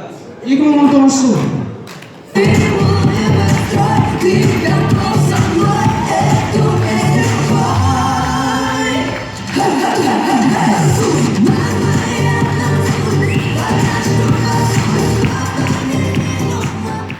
Нөмірі 19 орта мектеп Техас Жамантауға.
Біреу қыздар деді ма?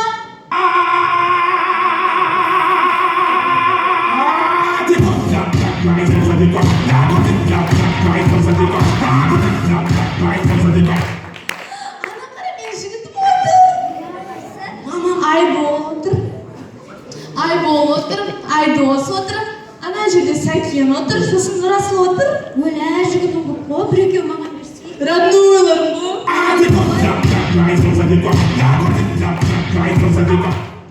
Солай ма? Ой, сенікі жайы бұл. Ана қара жаным дей, кім күнім дей, жынды дей ма? Топас, өзің сондайсың. Кім? Ой, родной ғой.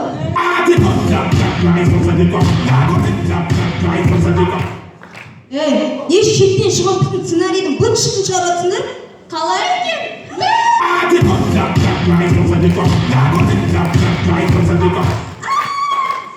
Не болды? Маған шынымен лайк басып жатыр ПТС-дағы. Бұл сенге жай маған қатысырсың дейді. Қыздар тоқтаңдаршы, не болды сендерге? Кореяның жігіттеріне қызық. Неге қазақтың жігіттеріне қызықпайсыңдар? Бар ма Қазақстанда да? Кім бар Қазақстанда? Нантион бар.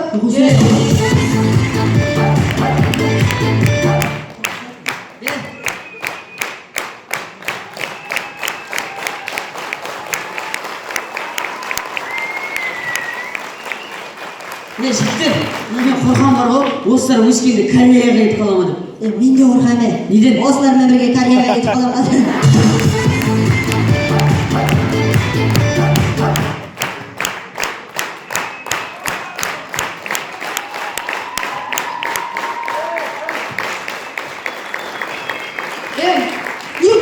Бұндай нәрседен қорқуға болмайды қазір. Өткенде ит тістеп алма деп қорқып едім. Қорқтың? Тістеп алды.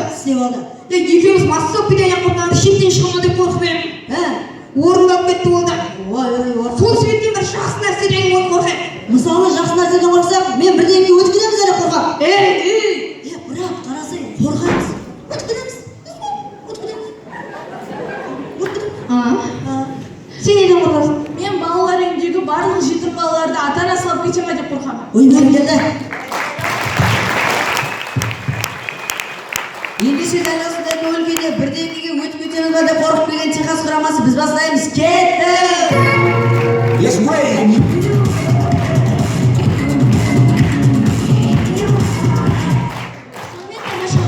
Сонымен тамашалаймыз, достар. Ыбырай Алтынсарин мектебінің орнына түнгі клуб ашса не болады? Кел балалар, танцуем, проход 500 теңге.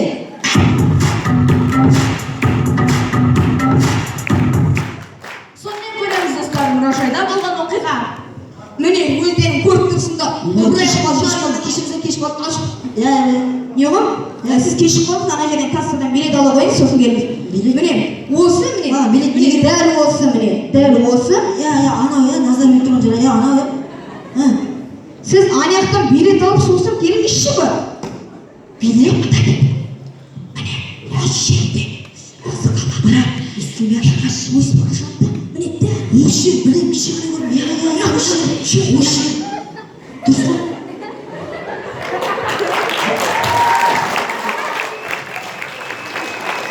Ана жерден билет алып сосын кел дедім саған. Билет? Не істейміз? WhatsApp-тан группа ашып отырғансыз ба? Не ғой, брат, Wi-Fi таратайын ба, неге бай?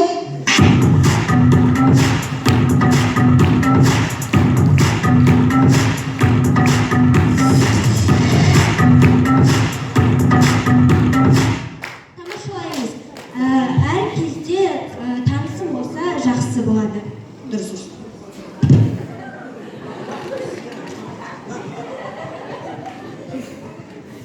Бақадан. Бақадан ба не?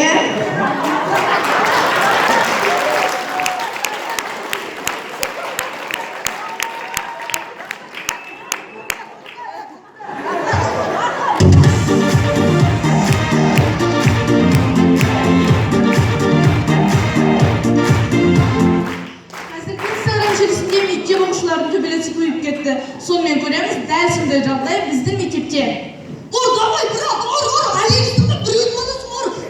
Давай, сен ұрған мощный едет. Ұрған өз мұлайы, брат.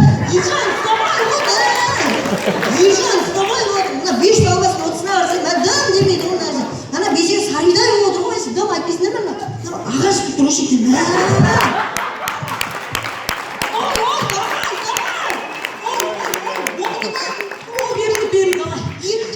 Видео ма? Мен саған, брат, өйді басудан кетіппін. Давай.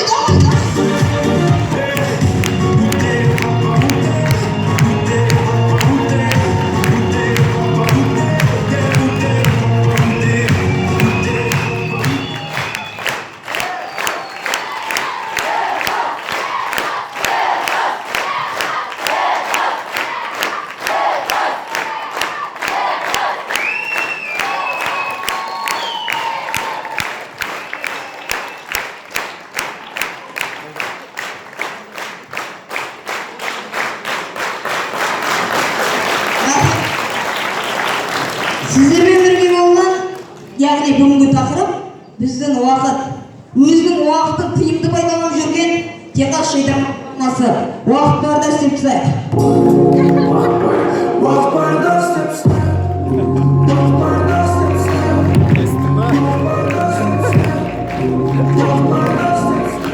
Рахмет, Техас жайдарма тобы өздерінің мектеп басшылары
ел бол, береке. Абзал деген танисың ба сен?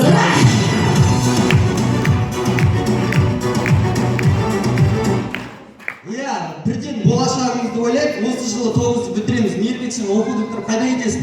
Мен мысалға болашақ бағдарламасымен шетелге кетемін. Әлихан сен ше? Мейірбек кетсе мен де кетемін шетелге. Сен кетсең, мынау кетсе, кім алады командада сонда? Әли қалады. Кім ол? Досым. Ол троечный, ол 9-дан кейін таксиға жетейін деген.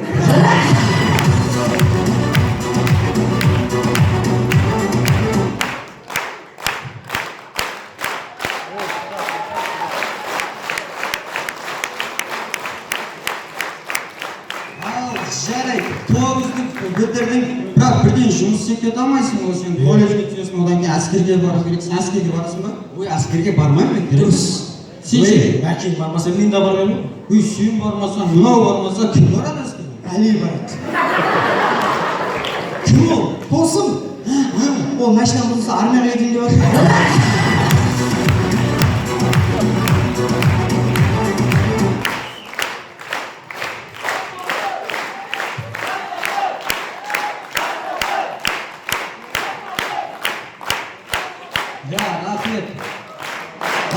Әскерге барып келдік.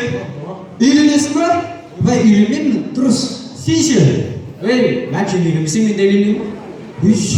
Мынау үйленбейді. Сонда кім үйленеді? Әли үйленбейді.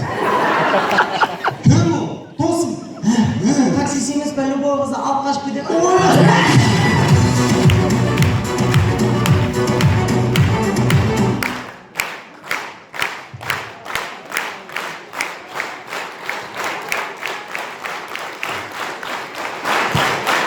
Енді басқа мемлекеттерді қозғап өтейік.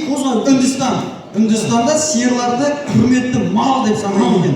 Ой, нұрекесіз Үндістанға барсаңыз құрметті мал болады екенсіз.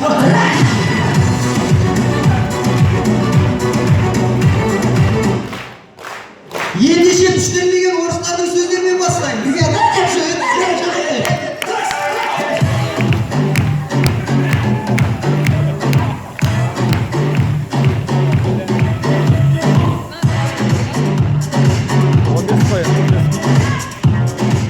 Сонымен көреміз, Муслима кафесінде мүлдем кездеспейтін жағдай. Сексен мың күткенден мен, мына счетты кім төлейді? Әли төлейді. Таксист емес па, ақша істеп алады ғой.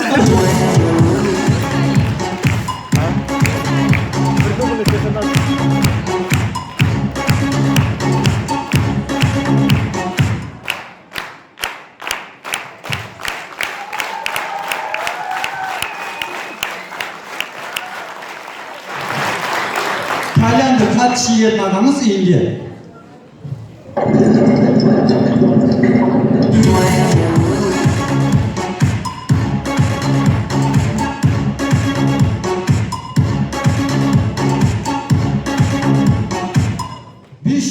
күші бар, Шыңғыс ханның хандығында болған оқиға. Ой, мен халим татым бар, сізге татым бар. Татым болса айт. Сіздің 500 әйеліңіз бір күнде босанды. 500 әйел бір күнде? Иә. Мен қалай өлген болсын? Енді Хамеке, мүмкін мен де қатысым бар.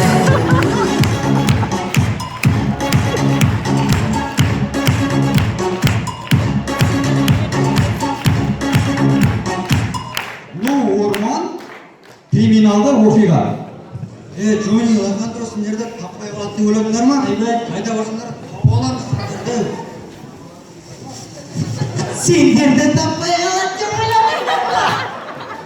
Соңғы тілектеріңді айтыңдар. Қайда шегересіз өйтесіздер, жібер, не қыласың? Топ, неге жүрсің ба? Өздері айтқан жоқсыңдар ма? Соңғы тілектеріңді айтыңдар. Нормада жайлар сұраса қақтыңдар.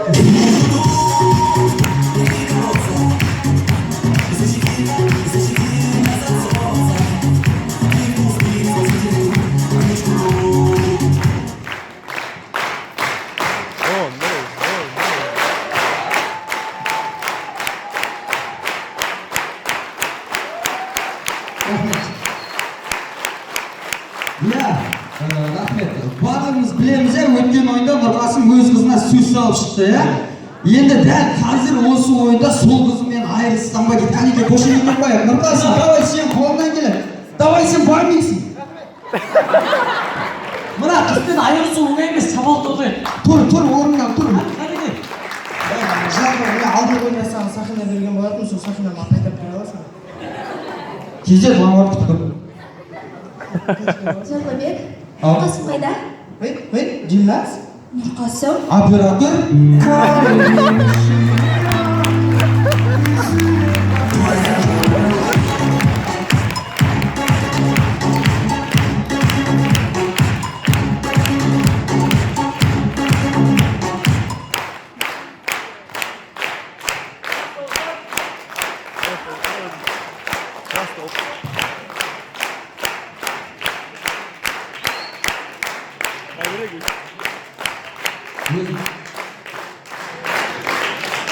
Қолда бар алтынның қадірін уақытында білейік. Жас болдың, рахмет.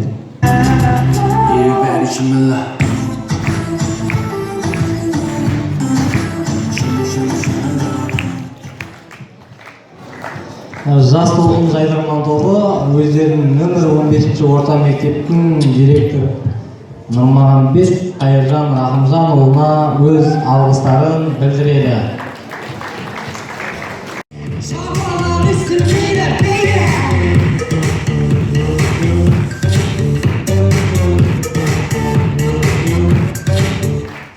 Жалпы сәлем достар. Жалпы біздер осы Рудныйға келгенде әр ойын сайын өзіміздің туған қаламыз Теміртау жайлы айтамыз, бірақ та сіздер білеміз да, біз Теміртау жайлы тым білмейсіздер.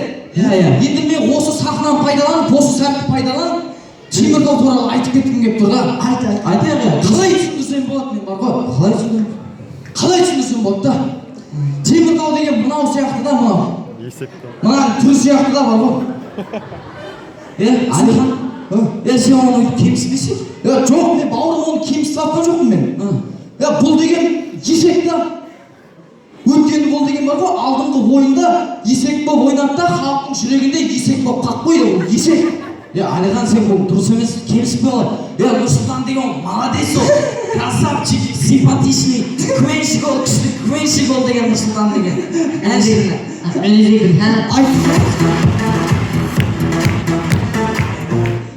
Ол ештеңе емес. Жаңағы естідіңіздер қандай? Ана қалауындағы билдақ бар ғой.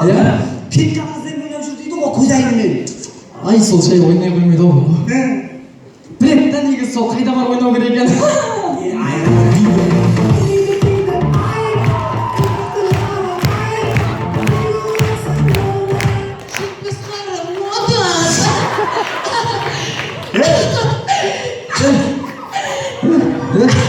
Не болды?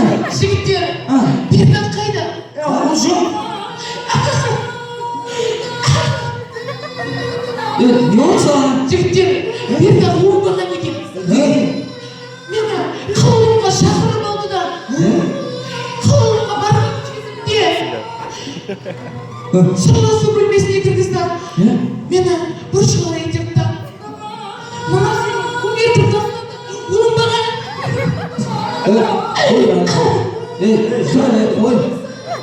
Ол ештеңе емес.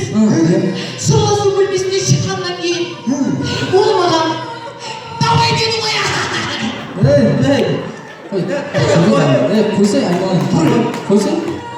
Жарайды, жігіттер, қалауымнан шыққаннан кейін дискотекаға бардым. Дискотекаға бардым да 21-ші ғасырдың музыкаларына билерім бүйтіп. Қой, Айгүл қойсай.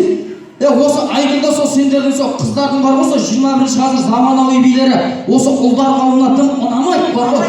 Ол қазақи, қазаққа тән емес би ғой, ұнамайды да ол. Қалай ұнамайды? Ұнамайды? Көрсетейін. Вы этого ожидали, да? Олай болса, құрметті рудныйлықтар, Теміртаудың тепсе темір үзетін арыстандай батыр жігіттер келді, қарсы ал.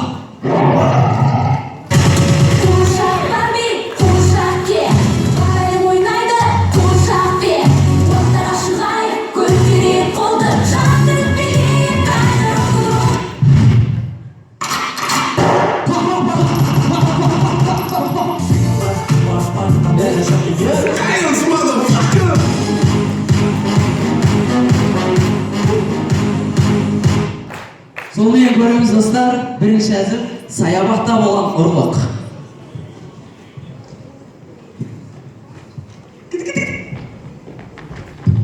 Ей, жігіттер қой деймін, ей, ұят болады, ей, жігіттер қойсаңдаршы, ұят болады, ей, жігіттер деймін, болмайды, ей, жігіттер қойсаңдаршы, қадам келіп жатыр, қойсаңдаршы, жігіттер.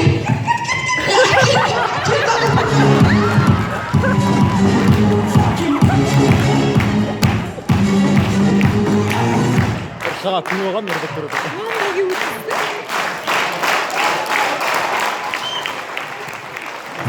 Рахмет. Сонымен көреміз достар, қоғамдық көлікте кондуктор әже болса қалай болады екен. Жолақсы балдар, жолақсы.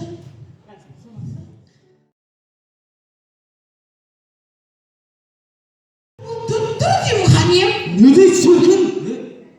Жағым жауап деймін қанем. Саған әзілді сөйледім ғой. Нәрсеңдерді жүрсем бұл жерде. Түсінейіңіздер, мен түсімде көрдім ғой. Ойбай, не дейді ол? Түсімде көрдім деймін қанем. Сосын? Жалғасын біліп келе ма? Жамандар тобына тірелді, үш досын беріле.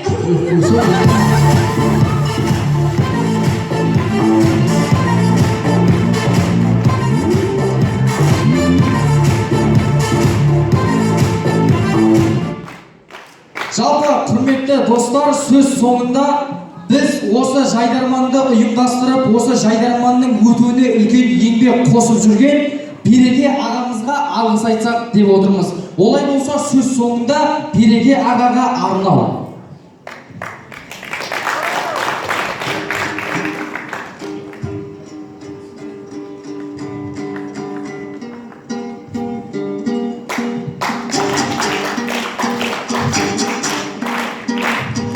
Бақытыңды аялап қолыңдағы, бақытыңды ешқашан өшірмеші. Жайдарманшы көп шығар соның бәрін, расыменен береке көшірмесі. Ал сен оригиналсың, қазақ абидинәрсің. Сені бір алмай жұттың бәрін алсын. Құрметті достар, сіздермен бірге болған жоғары еңбекті қатты бағалай білетін Теміртау құрамасы. Келесі кездескенше. Рахмет.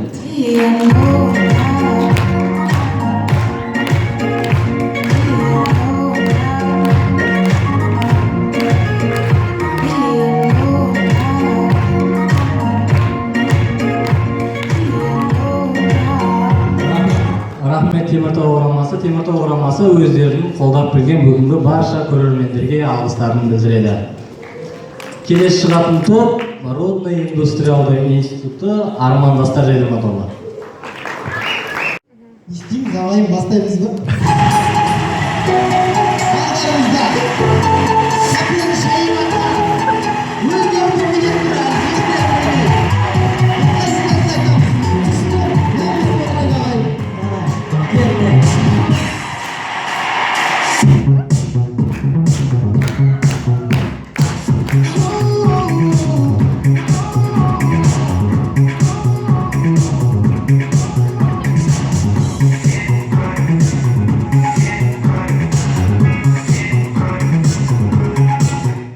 Сен нормальныйсың, просто біз встречаны айтпақпыз.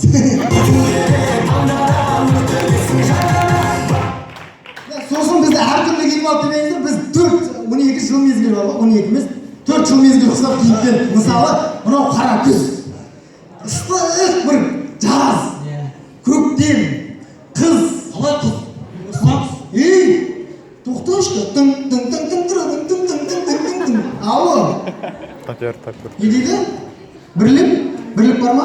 Бірлік бар ма жігіттер? Бірлік бар ма? Бірлік. Қалай бірлік жоқ? Ынтымақты жоқ па не? Жоқ. Қалай жоқ? Тоқтаңдаршы. Бірлік сақ жіберші, бар. Бірлік жігіттер бар. Нормально екен. Әзіл бар ма не? Әзіл. Енді әзіл сұрамайды сен сахнаға тұр. Хотя бір сөз сұрайық та енді. Осы жерде әдешпей қоймаш, хотя ұйықтап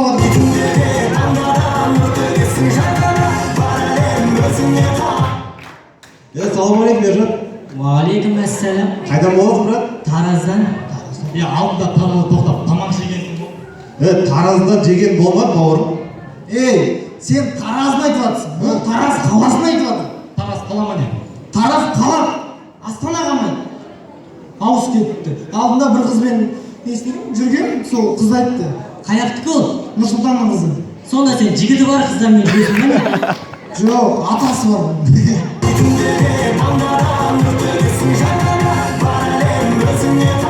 Тоқташы, сонда бізді ақымаққа санап тұрсың ба сен? Бір ақымақ, екі ақымақ, үш ақымақ. Болды, отырыңдар. Оны түрме дейді. Өздерің тілеп алдыңдар ғой, отырыңдар енді. Кім сәкен болдың ба? Ондай болатын болса армандастыр кеп қалды, кетті!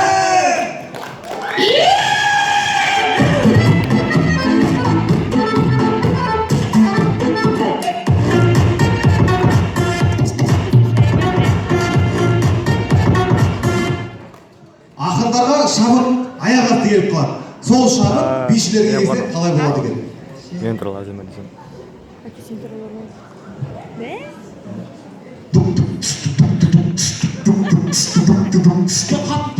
Не болды? Бүйтіп отырып деп давай. Ешкім түсінбей қалды.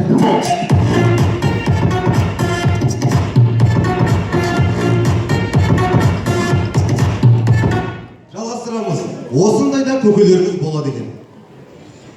Көке кеше той қалай болды, тойды айтшы. Көке дым түсінбедім, дұрыстап айтсаңшы. Түсінбейтін несі бар, той деген? Не дедің, мен түсінбей жатырмын деймін. Ой, бір сен де түсін. Аузыңа темекі тұрсашы.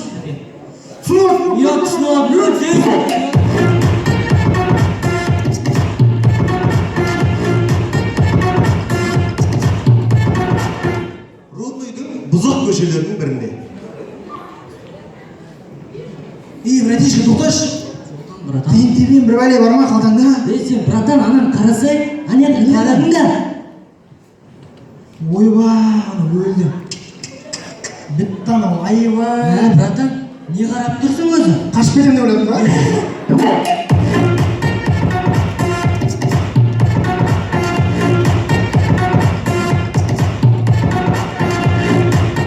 Достар, жалғастырамыз. Хатиго фильміне бір емес, екі ит түссе қалай болады екен? Жарды ғой.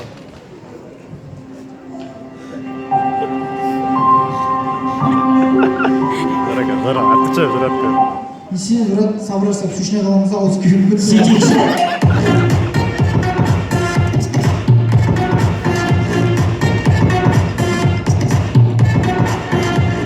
Жалғастырамыз. Ауылдағы шаштараздардың бірінде. Ал қарындасым, қандай прическа істеп берейін?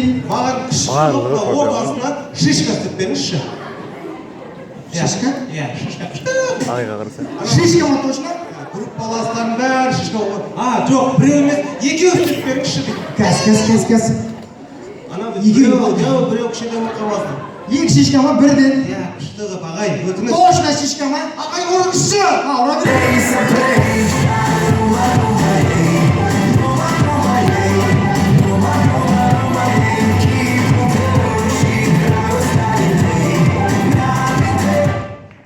Қысқа толық армандастар рахмет.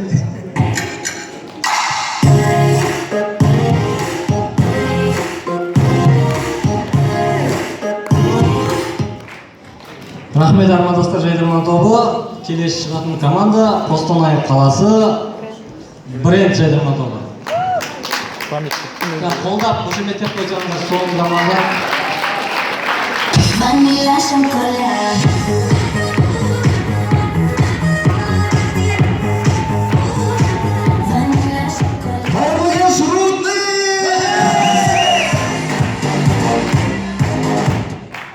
Жігіттер бүгін бірден финал. Бірден финалда біз бүгін дерсін ойнауымыз керек. Дерсін, ма? Жабайы ойнауымыз керек. Береке, сүйшіне әкеш безгазы. Жай ма? Жүргізушіміз бі? Енді асфальт жұмсай десем жүріп отырып опты ғой. Жалпы жігіттер, келесі кезеңге өту үшін жартылай финалға, бізге жағымпаздануымыз керек қой, барынша қолдан келгенше жағымпаздануымыз. Жағымпазданған несі? Біз қазақ емеспіз ба? Біз жігіт емеспіз ба? Біз жігіт емеспіз ба? Береке, тұрса орнына. Береке?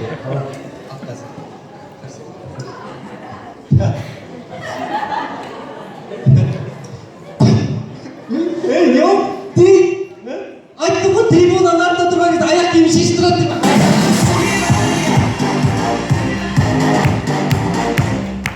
Жігіттер, осы ойынға келген кезде тағы да береке үйіне алып қондым. Береке үйіне алып қондым. Түнде ұйықтаватым. Сосын түнде оянып кеттім. Сөйтсе, берекенің қызы қорланып қоймапты. Жеге, менде ән бар. Қарлығаш ертегісіндегі Айдағырдың әні. Қарлығаштың құйрығын айырып, оны ерке қайырып.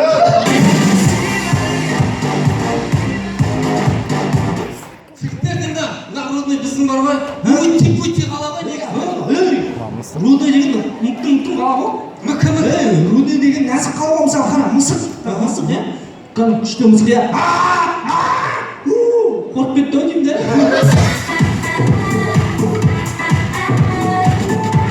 Ола болса әуе толқындар бренд Қостанай кет!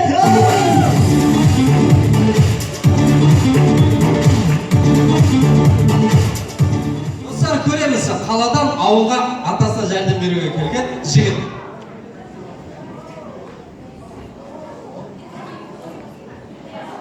Ата сен Ақтөс қашып кетті дедің ғой.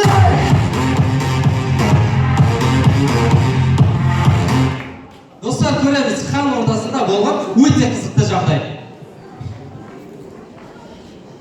О, қане, татым бар. Татымыңыз айт? Сіздің қызыңыз Екауат. Не дейді? Аттан! Аттан емес.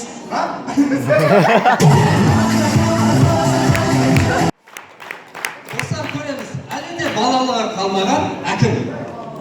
Қазір әкімге звондап жей. Алло. Алло. Алло. Алло. Басқа әкімге звондайын. Алло. Алло. Алло.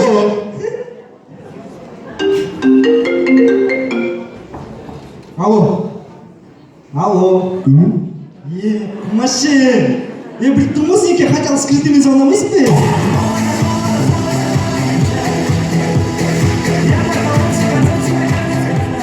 Достар, көреміз, қыздардың қай жеріне қызығу керек екенін білмейтін жігіттер. Ана қыздың шылтыран қараш дерзгі. Мен куратор мәшпейін етсе сен.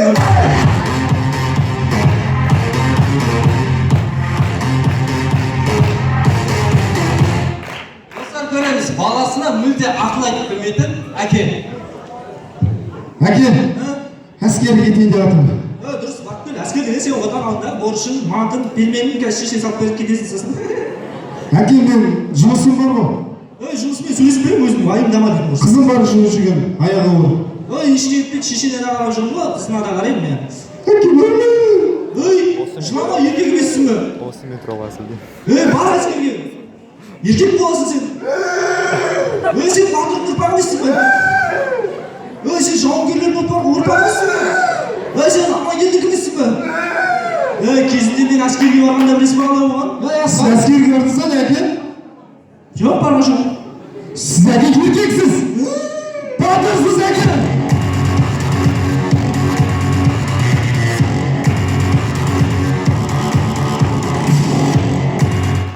Құрметті әділ қаза алқалары, біздің көшеге киетін киімді сахнаға киіп шықты деп сынға алмаңыздар. Себебі Найтионға осылай киіп жүр. Рахмет. Бренд Жайдарман тобы бүгінгі ойынымызды аяқтап берген үшін. Кешір, қымбатты командалар, ойын жақсы өтті. Өте қатты сынамаңыздар, жас командалар енді шығып жатыр. Бұл Рудный қаласында өткізілетін ойын, ол Астана қаласындағы жаңағы ұлттық арнадан көретін эфирге дайындайтын бір саты. Сол себептен енді бастап жатқан жастарға бір қолдау білдіріп отырыңыздар.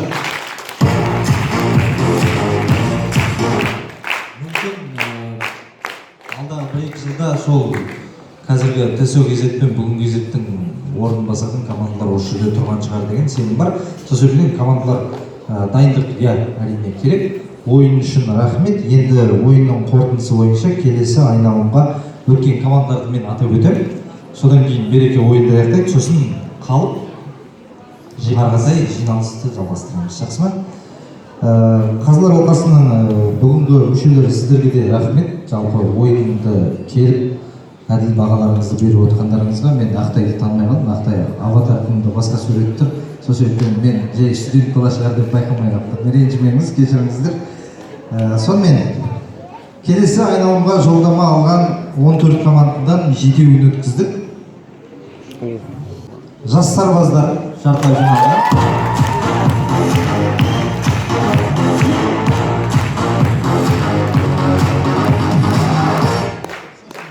Бармай қойыңдар, сосын кетпей қойыңдар, бәрі ештеңе бермей, жиналыста беремін. Жиналыста шапалақпен қосып аласыңдар.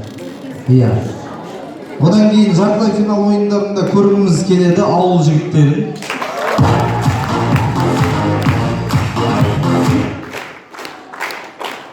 Енді бұл жерде Рудный қаласының әкімдігінің адамы Қазылар алқасында отырғаннан кейін деп ойламаңыздар. Күлән апаның ұрпақтарын көргіміз келеді жартылай финалда.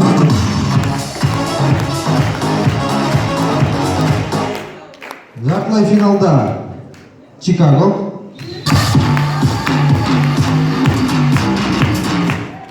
Жартылай финалда Жас толқын.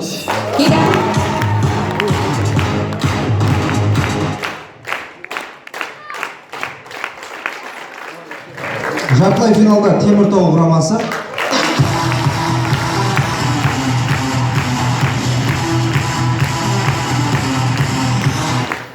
Жігіттер, рахмет. Сонау Теміртаудан өздеріңдей қала, бұл да Рудный, ешқандай айырмашылық көріп тұрған жоқ шығарсыңдар. Екі қалада бірдей. Өздеріңді қош келдіңдер деп айтайын. Және жартылай финалда Техас.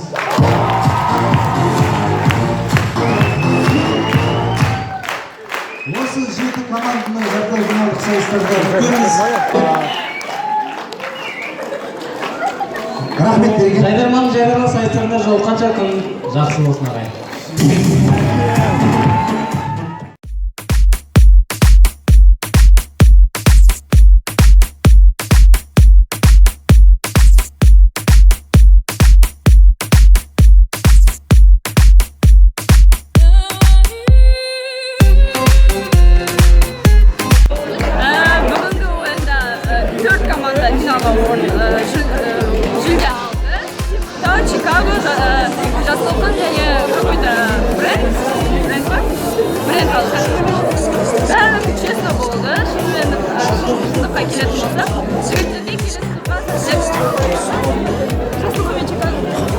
Жас толқын forever.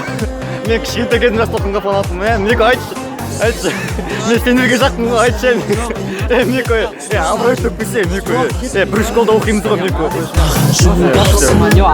Сол үшін қымбатсың.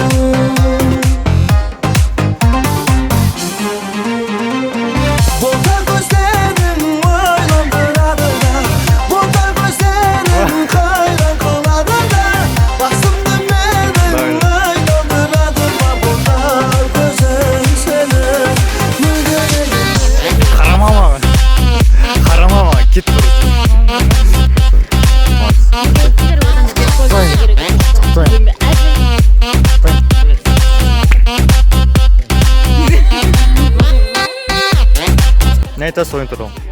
Не айтасыз ойын туралы? Ойын қызықты өтті. Боқтанбай айтшы па просто. Мен де шыдап тұрмын. Ойын қызықты өтті. Бірдегі полуфиналға 7 команда. 7-еуі достойны.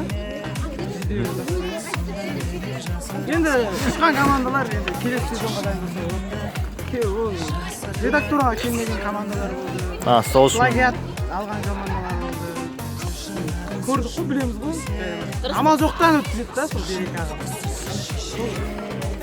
Жалпы өзіміз көрді бәрі. Удачи келесі. Келесі келем ба, келмейм ба, білмеймін. 17-сі болады.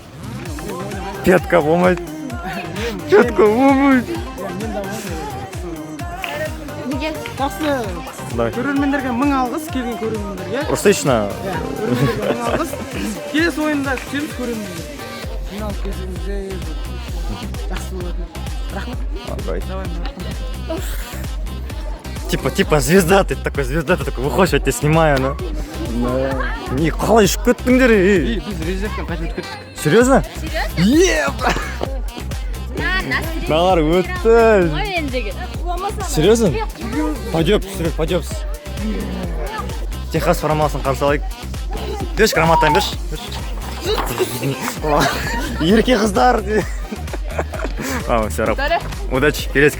Ей, ұрсайшы. Айналайын.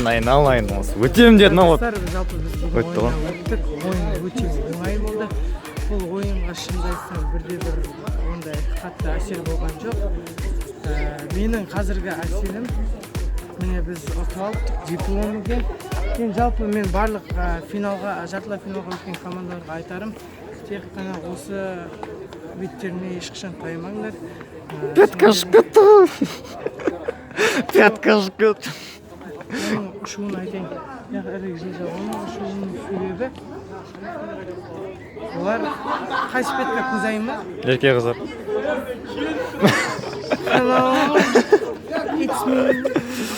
Настроение бұздың ғой қазір. Кесе, брат. Интервью ма? Бүгін мен Теміртаудың балдарына өте риза болдым. Бұлай өздері жалпы жай ойнаса да, бірақ жай ойнады. Бірақ залды бұлай жармаса да жартылай финалға деген өткен атағы бар. Бердақсыз өтті десейші. Асылжаннан сұхбат алайық. Асылжан, бүгінгі ойын қалай болды? Жоғары өтті. Маған, если честно, мен залдан отырып көрермендердің көзімен былай қарағанда ең ұнаған команда осы команда болады. Мен өзім бұл командаға туысым бар деп беріліп кеткендегі әңгіме емес.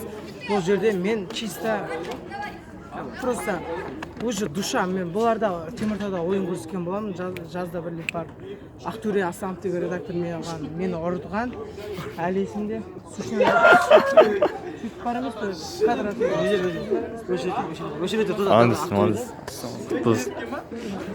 Айде. Кімдер ұшып кетті оны айтшы, бақырып прям ұшып кеткен.